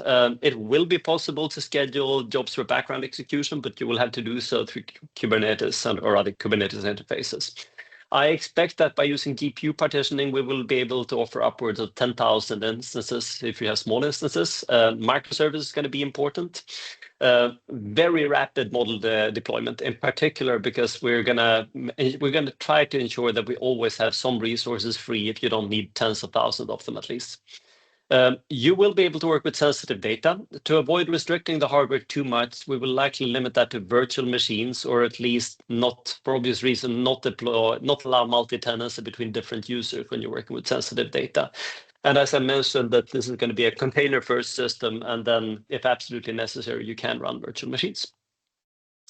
There will not be any home directories, no login, no queue systems. If you're an HPC user, you might not be comfortable with that, but I think many AI users will love it. We're going to have a number of top-end multi-GPU nodes for LLM training, some high-performance NVMe optic storage, but in particular a fairly large data lake, and also be able to host these community data sets that the community has deemed are important. We will be able to host for the lifetime of the resource. If you have a large data set that you and maybe a few other users need, we will be able to host that for the duration of your training at least. The regulatory environment is an important part, and we're going to have dedicated staff that help you both with the regulatory testing and business model development if you need. And there's going to be plenty of, first we will have our own data spaces, and we're also going to have links both to the EDI8s and EOSCs, and we wrote a number of letters of support for them already. When it comes to the timeline here, we together, I think the EuroHPC made the decision yesterday or any day now to open the competitive dialogue procurement for the Mimir system. We expect contract signing in fall 2025, installation first quarter next year, and then hopefully acceptance Q2 and user access summer 26. So this is going to be an intense process for everyone involved. And yeah, there might be a slip here of a month or so. It's not because anybody is lazy, because EuroHPC is doing a fantastic work procuring all these a dozen machines in parallel. But in the meantime, we will, any day now, we will have an announcement of the hardware that's going to be present in Arrhenius already from January. And I know that that's hardware going to be amazing for AI workloads too. So obviously you will be able to use that for your AI work much earlier too. And with that, I'd like to thank you for your attention, and I can take any questions you have in the chat. Thank you so much for bringing us back on time, Eric. Very, very grateful to you, and thank you for presenting that. So the key message is we've got systems up and running you can access today, and we've got new systems coming down the road, which will be even more powerful, more dedicated to your needs in the next months/years. Last but not least, I would like our colleagues from Meluxina to come online. Now, I'm hoping this is a double act, Valentin, and I warn you, you really only have 10 minutes because Valentin and I work quite closely together, and we know we want to try and keep things on target. Valentin and Felipe are both from Meluxina. Meluxina is our home supercomputer here in Luxembourg. Valentin, are you starting, or will it be Felipe, please? It will be me starting, Josephine. So good morning, everyone. Good morning, everyone from Luxembourg. So my name is Philippe Pais, and I'm the Chief Customer Officer of LuxProvide. And I will give you some background about our AI factory. So LuxProvide, since it was set up in 2019, we decided to have an approach towards industry and science. And with that in mind, we decided to deploy our infrastructure on a sovereign and secure data center Tier 4 and certifying LuxProvide by the ISO 27001. And well, our experience working with industry for more than 3 years and engaging so far more than 100 commercial customers from startups to large enterprise, we have been building expertise in different digital initiatives within our ecosystem. So being partner of the Banker Association on digital innovation, working with all the startup incubators and accelerators locally, developing programs for startups, or even working with the Space Agency and the Industrial Association to build and advise industries on using supercomputing, but also developing AI and data projects. So when we set up the AI factory, we bear in mind that we needed to bring all these expertise and knowledge from the market to help us to build this ecosystem and also providing the right services. So we built a consortium with LuxProvide, where we will have providing the services to the platform, but also we brought to the consortium the Innovation Agency from Luxembourg that will basically help to build the ecosystem, but also helping companies to have access to funding or even promoting the factory, bringing the university to help us to bring training and access to training to the companies, the LIST, which is a research institute that will also bring the expertise on AI development, but also AI sandboxes. And finally, LNDS, so the Luxembourg National Data Services, that will support companies on everything that is data processing, data requirement, or even regulatory expertise. But that was not enough, because that was the consortium members that will bring, let's say, the expertise, horizontal expertise. We need also to bring partners to bring the sectorial expertise.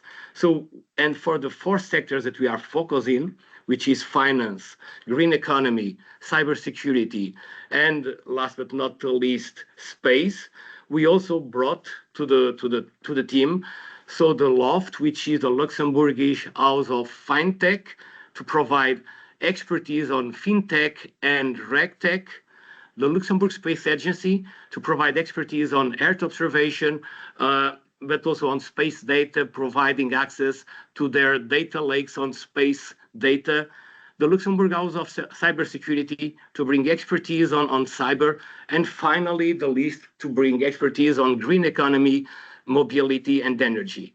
But we also wanted to ensure that everybody that joins the Luxembourg AI Factory can have an AI continuum. So we also will build partnerships with 2 local sovereign cloud providers to help to build the bridge between what is developing AI and then putting AI in production. And last but not the least, Technoport, which is one general startup hub that will basically help us to connect with all the local accelerators and incubators. And like everybody, well, our mission will be from one side, building awareness, training and skills, building the community, but also, supporting any customer that knocks on our door on the customer journey, and finally providing them access to the platform, which will be Meluxin AI. So, this is not moving. Okay.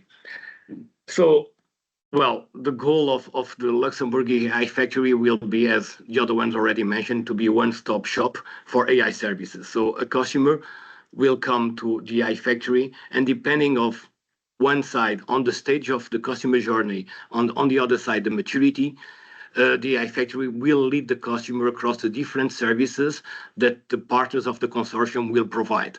So if it is data advisory that the customer needs, we will route them to LNDS. If it is consulting advisors, we will route them to the university or to the list. If they need training or they need to understand what is the skill gaps that they have with what they have today and what they need to have in the future, we will guide them to the trainings available.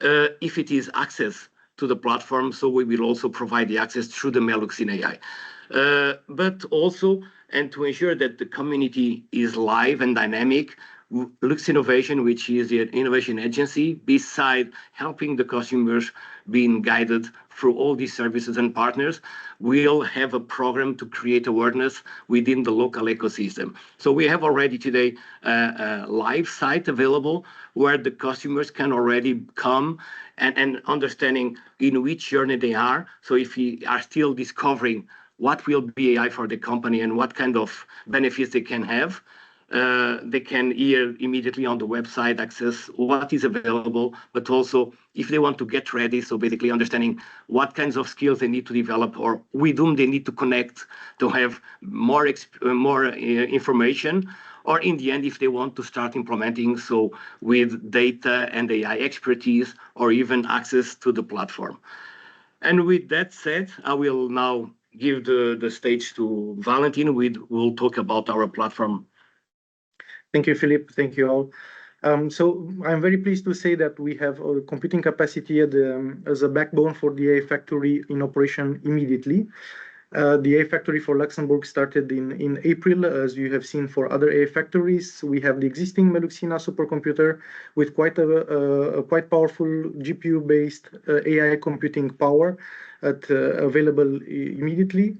This has enabled us also, as soon as EuroHPC launched the access tracks dedicated for AI innovation purposes, to already host companies from Europe that are doing high-end AI. In fact, they're actually working on projects related to the space sector, which is very much linked to the targets for the Luxembourgish AI Factory. And to reinforce a few messages, we have always meant that the computing facilities in Luxembourg are in fact sovereign, trusted, and secure. And this was translated from the launch time of the machine, of our original machine, and it will be exactly the same for the new platforms that we will be building. So just a few highlights for Meluxina to reinforce what Philippe has already mentioned. It is deployed in tier 4 data centers, the most highly resilient data centers that can be built. We are an ISO 27001 certified organization, and all of our platforms are under this certification umbrella. The computing capability of the machine is quite high. Out of the original systems installed in the HPC network, it was one of the most powerful ones.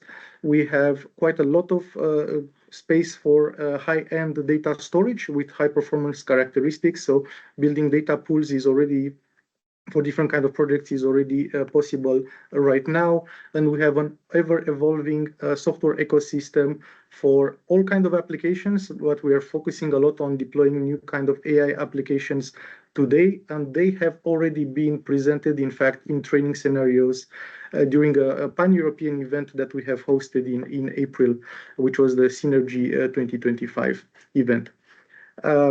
Now, what we are building next is actually taking all the bases that we already know, where we already have experience with commercial companies in working, and we are taking this to the next level, being extremely ambitious, of course, in terms of the computing capacity that will be available for AI projects, from training to fine-tuning to inference applications in a secure environment with cloud-native interfaces, with compute and data bridges, such that you can link your own private environments to our system and do private AI computing in a very safe way, with a very rich software stack for developing AI, but also for executing AI at scale, and all of this taking advantage of the foundations, which are having a data center in a tier 4 arrangement where the supercomputer is deployed, supercomputer with components in 2 data centers, in fact, to take advantage of people that will want to implement their own services close to the supercomputer and be linked through internal network directly into the supercomputer environment, and having this machine also extremely well connected to the all European networks, being a hyper-connected supercomputer that is accessible from anywhere. On the software side, I want to reinforce the message that this will not be a traditional HPC machine, but it's really meant to be a next generation AI optimized supercomputing environment. That means that those secure processing environments will allow us to deploy a custom environment for a user tenant. That user tenant will have direct access to run Kubernetes kind of platforms where they will be in charge of their own software stack, and where solution providers, including partners in the Luxembourg AI Factory, will be able to pilot their own services that is exposed to a specific user or user community, taking advantage of the internal data lakes and the external data lakes that will be connected into the supercomputing environment. For the software ecosystem, we will have immediate access to tools that are meant for AI development, but people can, all kinds of users can bring their own tools, commercial or open source, as they may be, into this environment and run as they are in their own environment or in public cloud environment. And all of this is being prepared for today. We have launched the procurement as one of the first 2 procurements for this kind of machine, Meluxina AI, with the aim of it being operational already next year. But the Luxembourg AI Factory is open. I thank you for your attention, and if for any questions or wishes to know more or to already start using us, you can go to the website that is linked ahead. So the aifactory.lu, very simple way to access us. Thank you very much. Thank you. Felipe and Valentine, it's great to see you on the same screen. Thank you both very, very much for that tour d'horizon of the Luxembourg ecosystem and how it connects up to the rest of our ecosystem. Officially, we now have a break, but I think I'm going to keep going because I think we've got a really good momentum now. And I would like to move on to the sort of third part of our webinar this morning. And this is to give you 2 success stories and some information about another service that's being developed for AI users in Europe. So if Jean-Gabriel, if you're ready, could we hear from you about an example of how you use one of the HPC systems for your AI project, and give us a little bit of an idea of how it went and what were the key learnings that you got from it. Jean-Gabriel, are you there? Yeah, I'm here. Can you hear me? We can hear you. We can you present? Yeah, could I? You're not. I did it, but okay, it's just stops when I start presenting. I think it's because you're accessed as a participant, not as a speaker. I'm just looking at my colleagues to see if they can confirm that.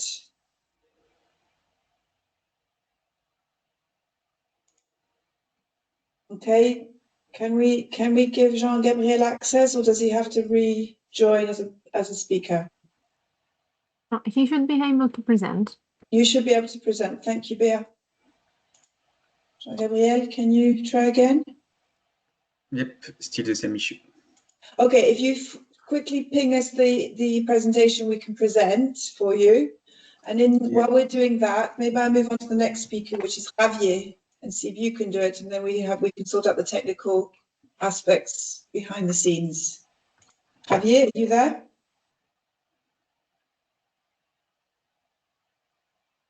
Javier, I thought I saw you rejoin. You're there. And you, no, Maxine. Okay, I'm confusing everybody. We are able to present Jean-Gabriel's presentation. Jean-Gabriel, you have the floor. Okay, thank you very much. Hi, everybody. So I can't see my slide, but if you saw them, it's quite okay. I'm able to present. I should share it, right? No, we're actually showing your slides directly with my colleague. So you can already start the presentation talking if you want, and just ask for next slide when you're ready. Can you see it? Okay, yeah, I can do it. So hi, everybody. So I'm here to present the Black Mamba project, which was an early experiment of the Commission before the AI factories were really taking place. And so I'm here to say, like, represent the user and what was the experience doing all that. So if we can move to the slide on Lingua Custodia. So Lingua Custodia is a company it's a French-based company, which we have been here for a little bit more than 15 years. So we have quite a long experience in training AI models.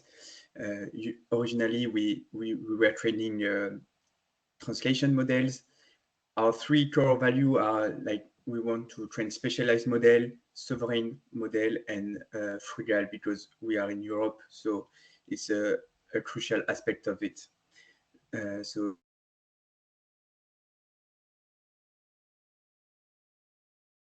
Jean-Gabriel, we've lost you. Are you there?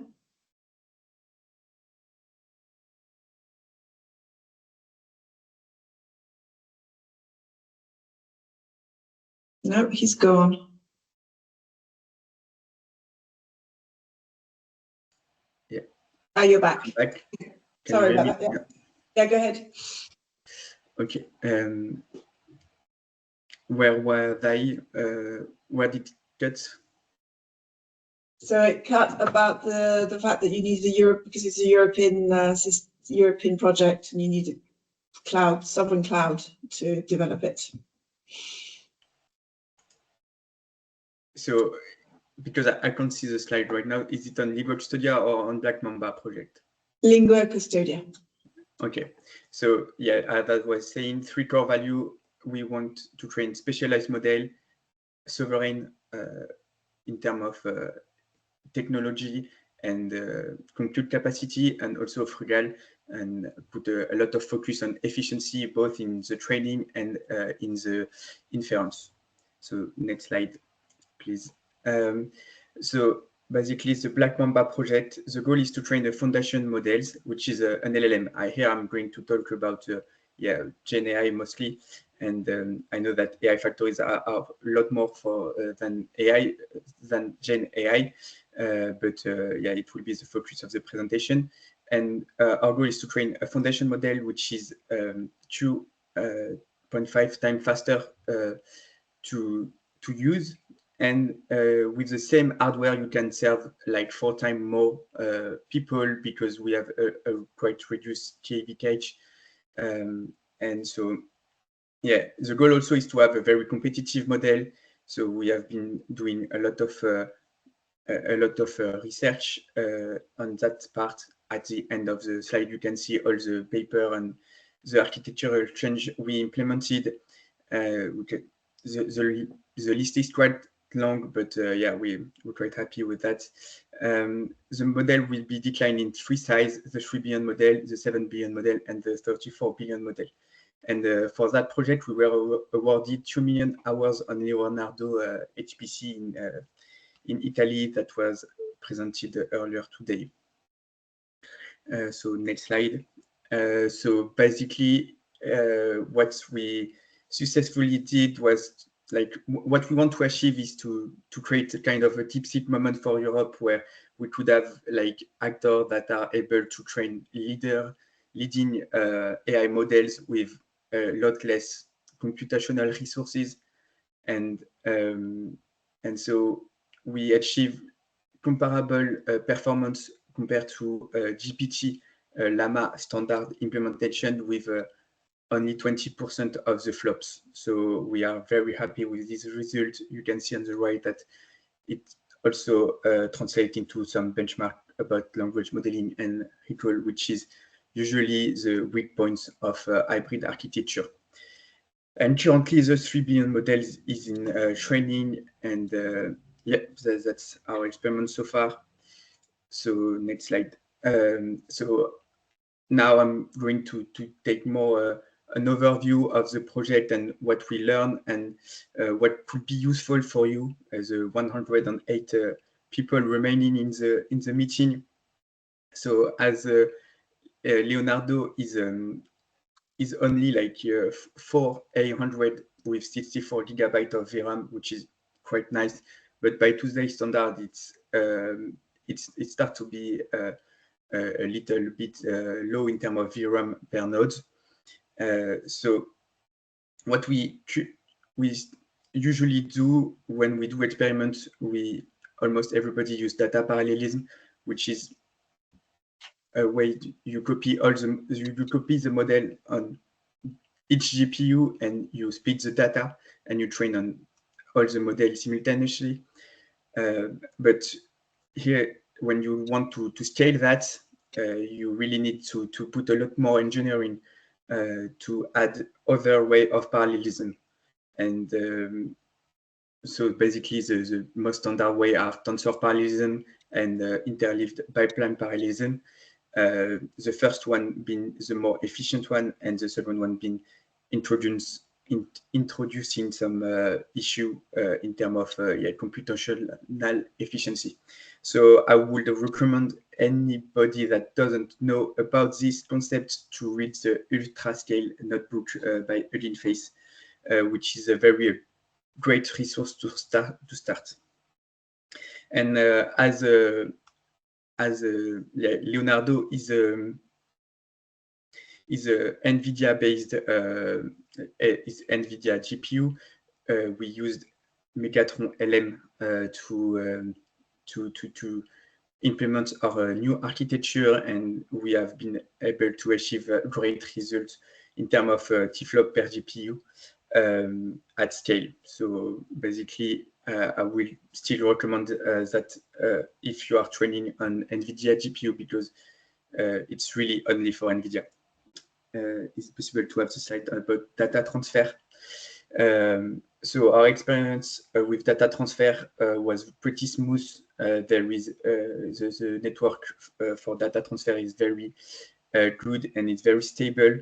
Basically, the process was quite simple. You had to whitelist some data mover IP, and then add an SSH config, and then I gave you the command because that part was a bit tricky. So if anybody one day is want to transfer something on Leonardo, I will suggest using that command because this one works, and I made a week to make that work. So if you can save time to anybody, please use it. Next slide, please. So as we all know, GPU are still unstable hardware. It's still very difficult to make a very stable configuration. So you need to expect crashes, and you also need to prepare for them, especially in so as you can see, the project is quite ambitious, and so we want to train on a lot of GPU, and we are running into network issue, which is known. I know that everybody is doing their maths on this side, and next generation system probably will be a lot more stable in that part, because it's quite unique to AI to have those kind of intra-nodes load communication. And yeah, a little tips.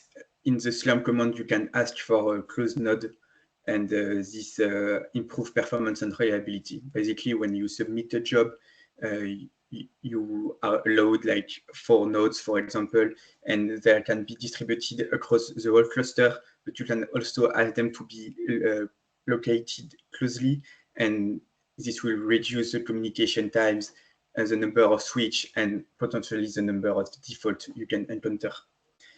And also, I would recommend that you always ask for some CPU time, or I know it's not very clear with the AI factories yet, but I think at some point you can convert some GPU time to some CPU time, and please use CPU to prepare the data. It's the thing I was not able to do with this project, because we were not able to convert some GPU hour to CPU time. So I'm sorry for the Leonardo user. I'm using some GPU nodes to do some CPU task related stuff. But yeah, basically that's it.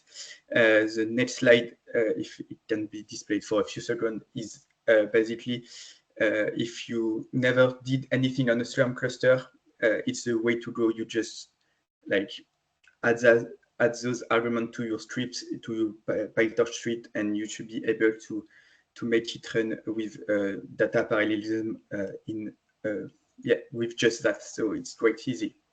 And next slide. Thank you very much for your attention. And if you have any question, and if you want to discuss parallelism strategy, I will happily try to answer that on my free time, which I don't have a lot, but you're still welcome to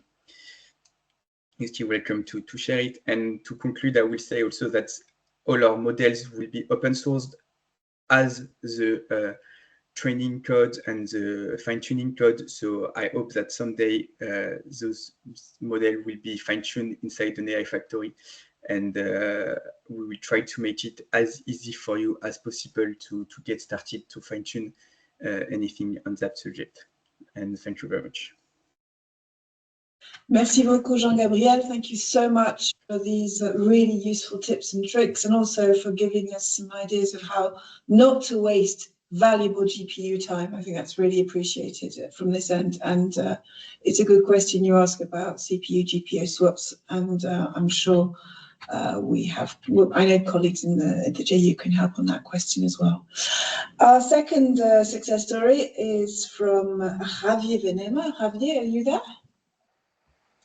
And Javier will present the story of the Panacea Cooperative, which will also hopefully be useful for users out there. Now I can see, yes, okay.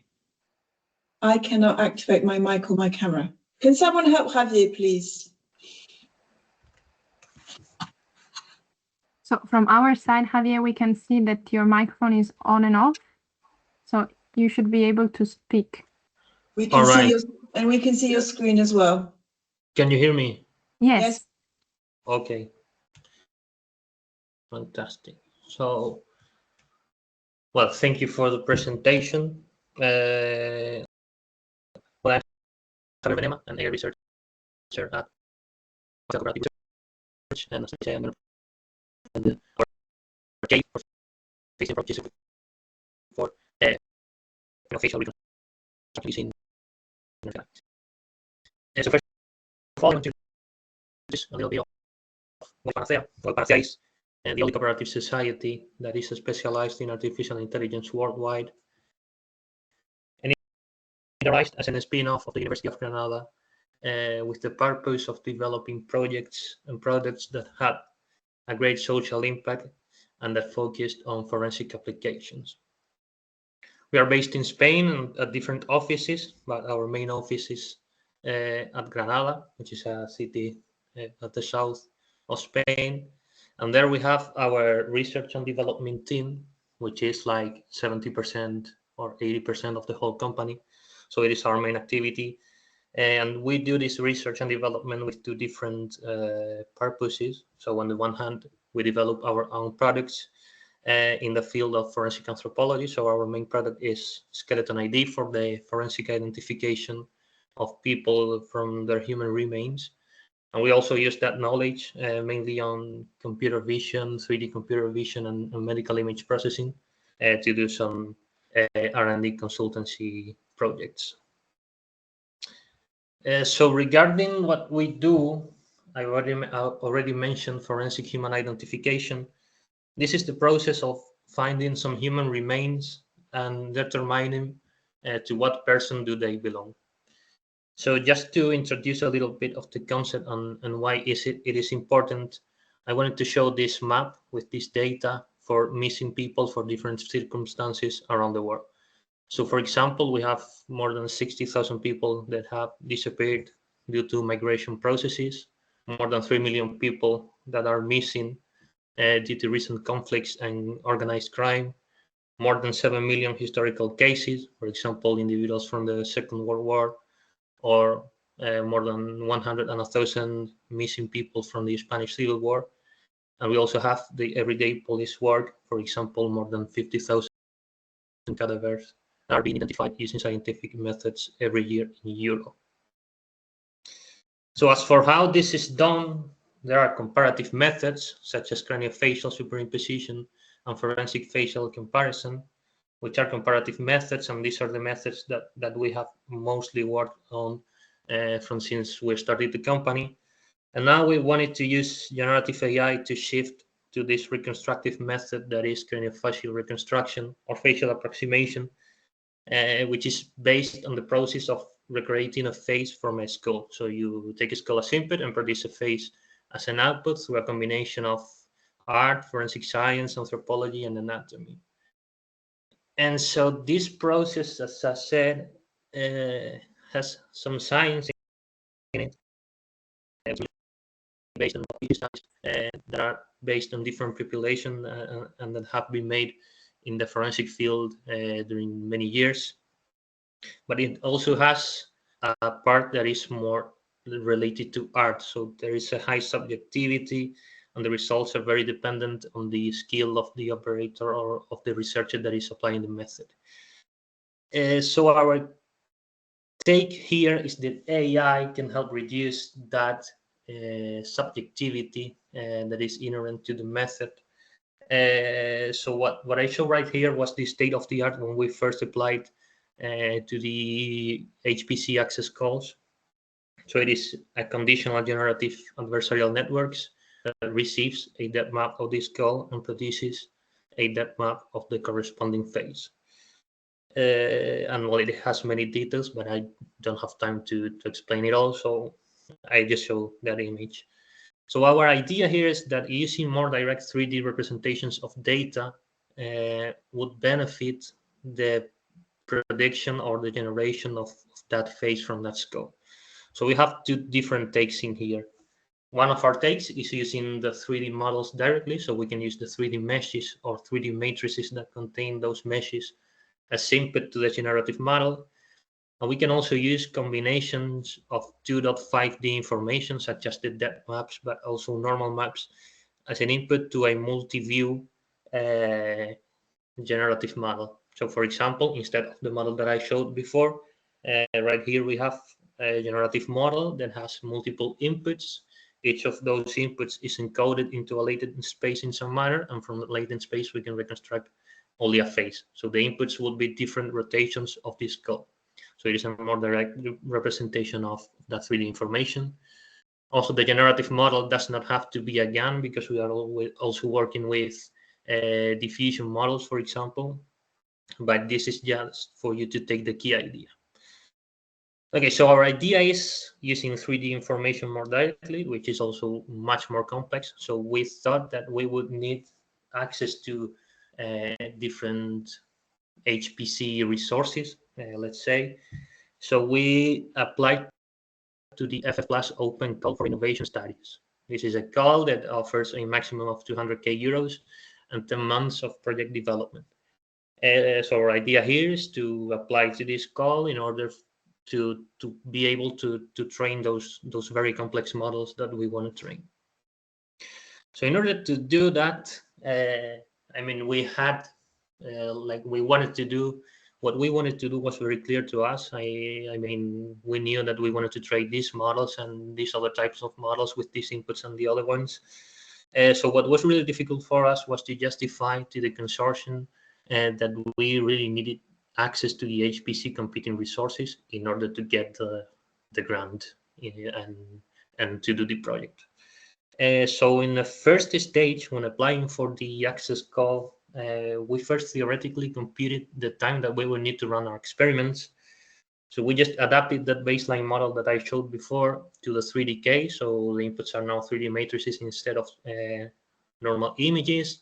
And we adjust the resolution for it to fit in 40 gigabytes of GPU RAM. And then we proposed what we wanted to do and obtained a number of 92 jobs that we needed to run at least, and computed just by matrix multiplication and all that stuff, how much time we needed for a forward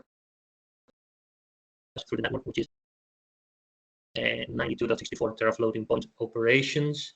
Considering all the experiments, data set, size, epochs that we needed to do, we concluded that we needed approximately 21 billion terafloating point operations, and that would take 4.33 years to run in the best GPU that we could access at the time.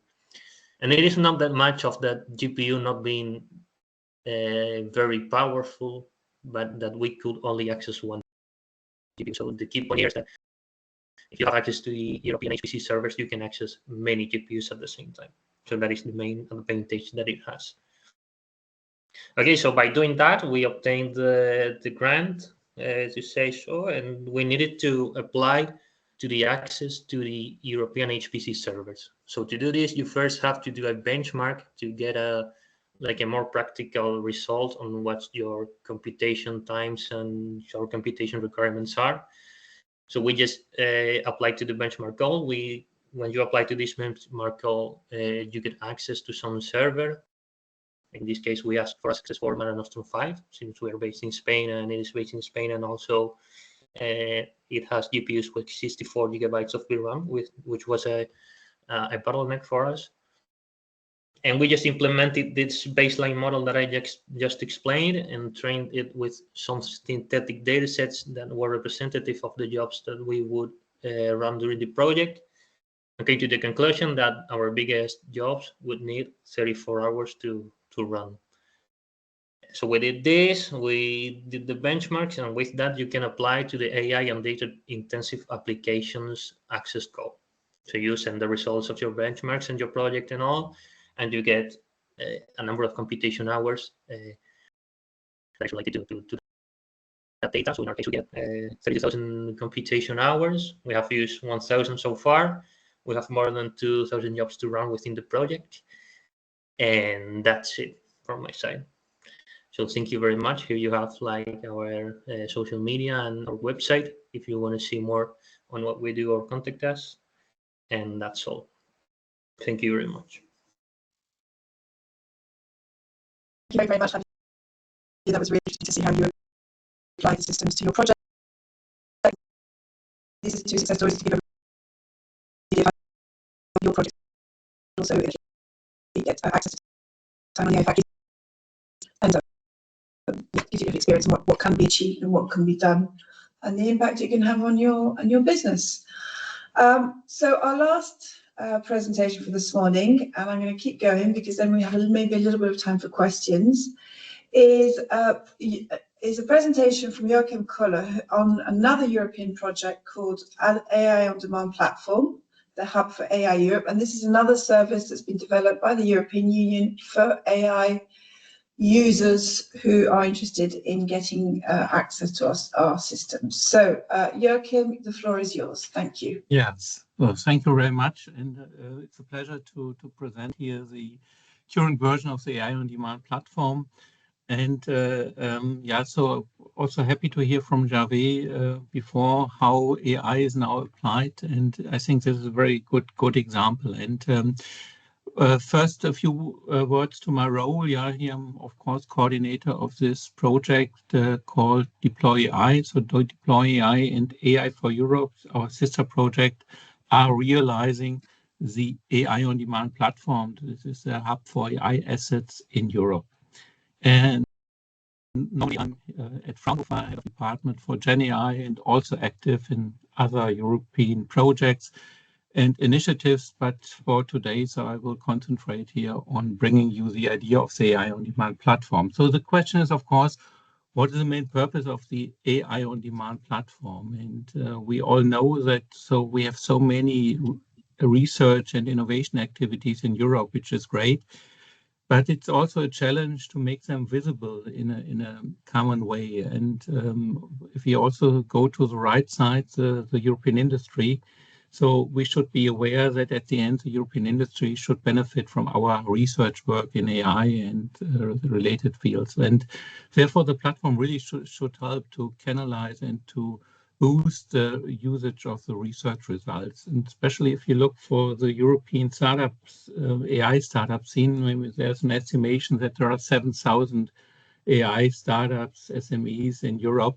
And if we now consider how many of these are knowing what we are doing in the European projects with the EDIHs, with the AI factories, with the tests, so we have to ensure that we reach most of these 7,000. And if we go a little bit beyond this AI startups, if we go to the software industry in Europe, to the consulting industry, they are not always aware of what we are doing in this innovation space. And the AI on Demand platform should help to make this transfer more visible, faster, and really to make it more efficient to bring this excellent European research to industrial applications. So what is the AI on Demand platform? So it provides several content services, provide information about assets, tools. So the other area of the platform is a marketplace where we really provide access to AI, trustworthy AI application, AI tools, but also we provide a DevOps framework. We provide tools that users from the software industry can use European AI technology to build their own AI application and to deploy them in a secure and trustful AI environment. This means we have a common login mechanism, a single sign-in for different service for seamless open source e-commerce AI platform. So the three areas of the AI platform are the following. So we have a portal which mainly keeps a lot of information about European activities, about the open calls, about onboarding processes of the platform, how to use the platform, bring information about projects, and so on. The other area of the platform is a marketplace. I show you this in more detail in a few seconds, where you have access to AI assets, where you can get these assets directly, order them, even if they are open source or commercial. It's possible to access your AI asset quite easily over the marketplace. Then we have the Business Navigator, which I show you in detail now. And the Business Navigator is as follows. So as I said, so we have many AI companies in Europe. We have a lot of software companies, consulting companies in Europe, and it would know for all of us to make these organizations visible. So it's a little bit like the CRM system for all of us in the area of the AI factories, of other initiatives, that we have one place where all this business-orientated organization are mapped, are located, and visualized.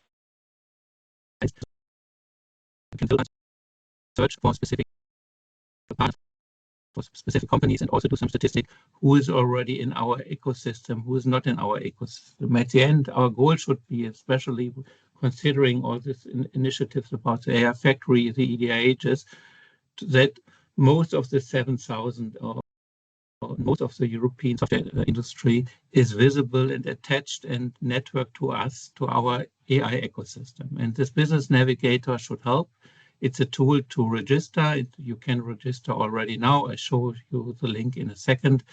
And then to have access. And for the AI factory, this has the advantage to access more customers, more users, not just 20, 30, hundreds of users, and that we really scale up the usage of our HPC resources, data, competences, and so on. On the other hand, we have the marketplace. We already heard this before, this one-stop shop idea. But this one-stop shop idea should not end on a national level or at one AI factory. I mean, we should have a European view to this one-stop idea. And so therefore, we have implemented and released this marketplace. It's fully functional. You can use it. You can bring your application from your AI factory, from your SME to this marketplace in an easy way and make it visible to whole Europe. And then, of course, you can also check out other tools. And of course, we don't want to duplicate anything. We want to route your results. We want to make your results accessible across Europe so that we have one marketplace here in Europe for AI asset. Here, I show you a few examples by a screenshot. Here also you can filter. So this is an industrial business-oriented marketplace where you really can easily register, check out, and enter the AI application. And of course, the kind of topics or resources we have here are access to HPC and cloud resources. I mean, we have also in this initiative several of the AI factories included, like the collect from Meluxina or the collect from Lumi. So they are already attached here. But we have also a bunch of AI development tools. We have a bunch of sector-specific AI application on energy, on different areas, and of course, European LLMs. So access to European LLMs, we are all very active here. And we also provide playgrounds, benchmarking tools, etc. So beyond this marketplace realization, we have also the possibility really to build AI applications. We saw this in detail before by the two use cases. And at the moment, it's really the work of specialists doing machine learning training, optimizing, fine-tuning LLMs, also very high skilled. But we want to lower the level of knowledge to build AI application, especially in the training and fine-tuning process. So we have provided, we have attached to the platform tools to build, train, operate, and to provide AI application services.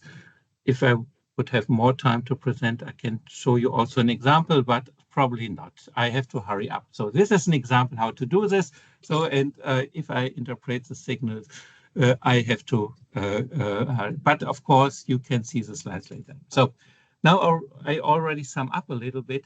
So for the advantage for the SME and AI factories here in this round here, I think this Business Navigator brings you access to the SME and startup landscape of 27 member states. So we are in the process of onboarding several member states now.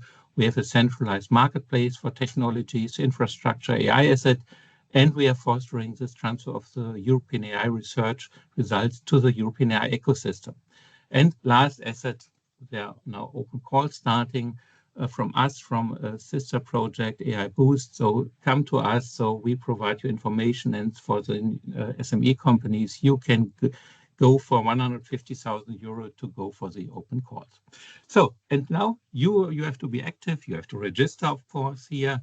Either you go to the website here of the marketplace, or you just make a copy of this QR code, and then you are logged in, hopefully in 5 minutes, and then you are a member of this AI on demand platform, and then you get all the services for free at the moment, and can be part of this platform and bring your resources to the platform. Here are the relevant links. Yeah, so you will see the link also later when you have the slides, and that's a consortium and the key persons in the project of AI realizing the AI on demand platform.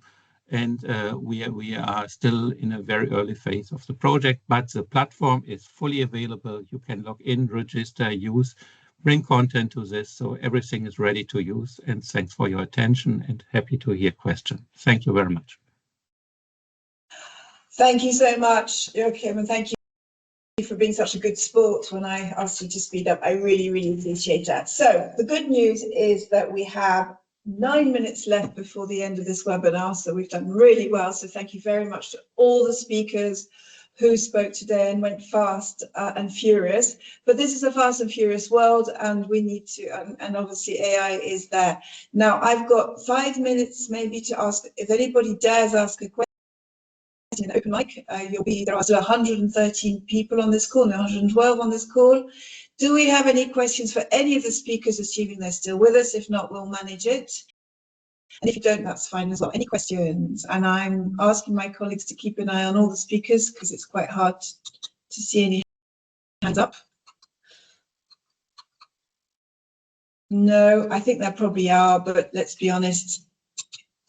Can I see any? Can I see any hands up? No. Okay. All right. So I'm going to assume there are loads of questions out there, but they're they're not willing to, well, maybe not wanting to ask them in this public place, but that's fair enough. So, but there is still an opportunity to ask questions in different ways. Firstly, simply by when you registered, you could give us feedback for your registration form. You could also send us a question through our functional mailbox that we will give you the link to in a second via our website. You can also contact the AI factories directly. Some of the colleagues gave their contact details very bravely over this call, so thank you for that.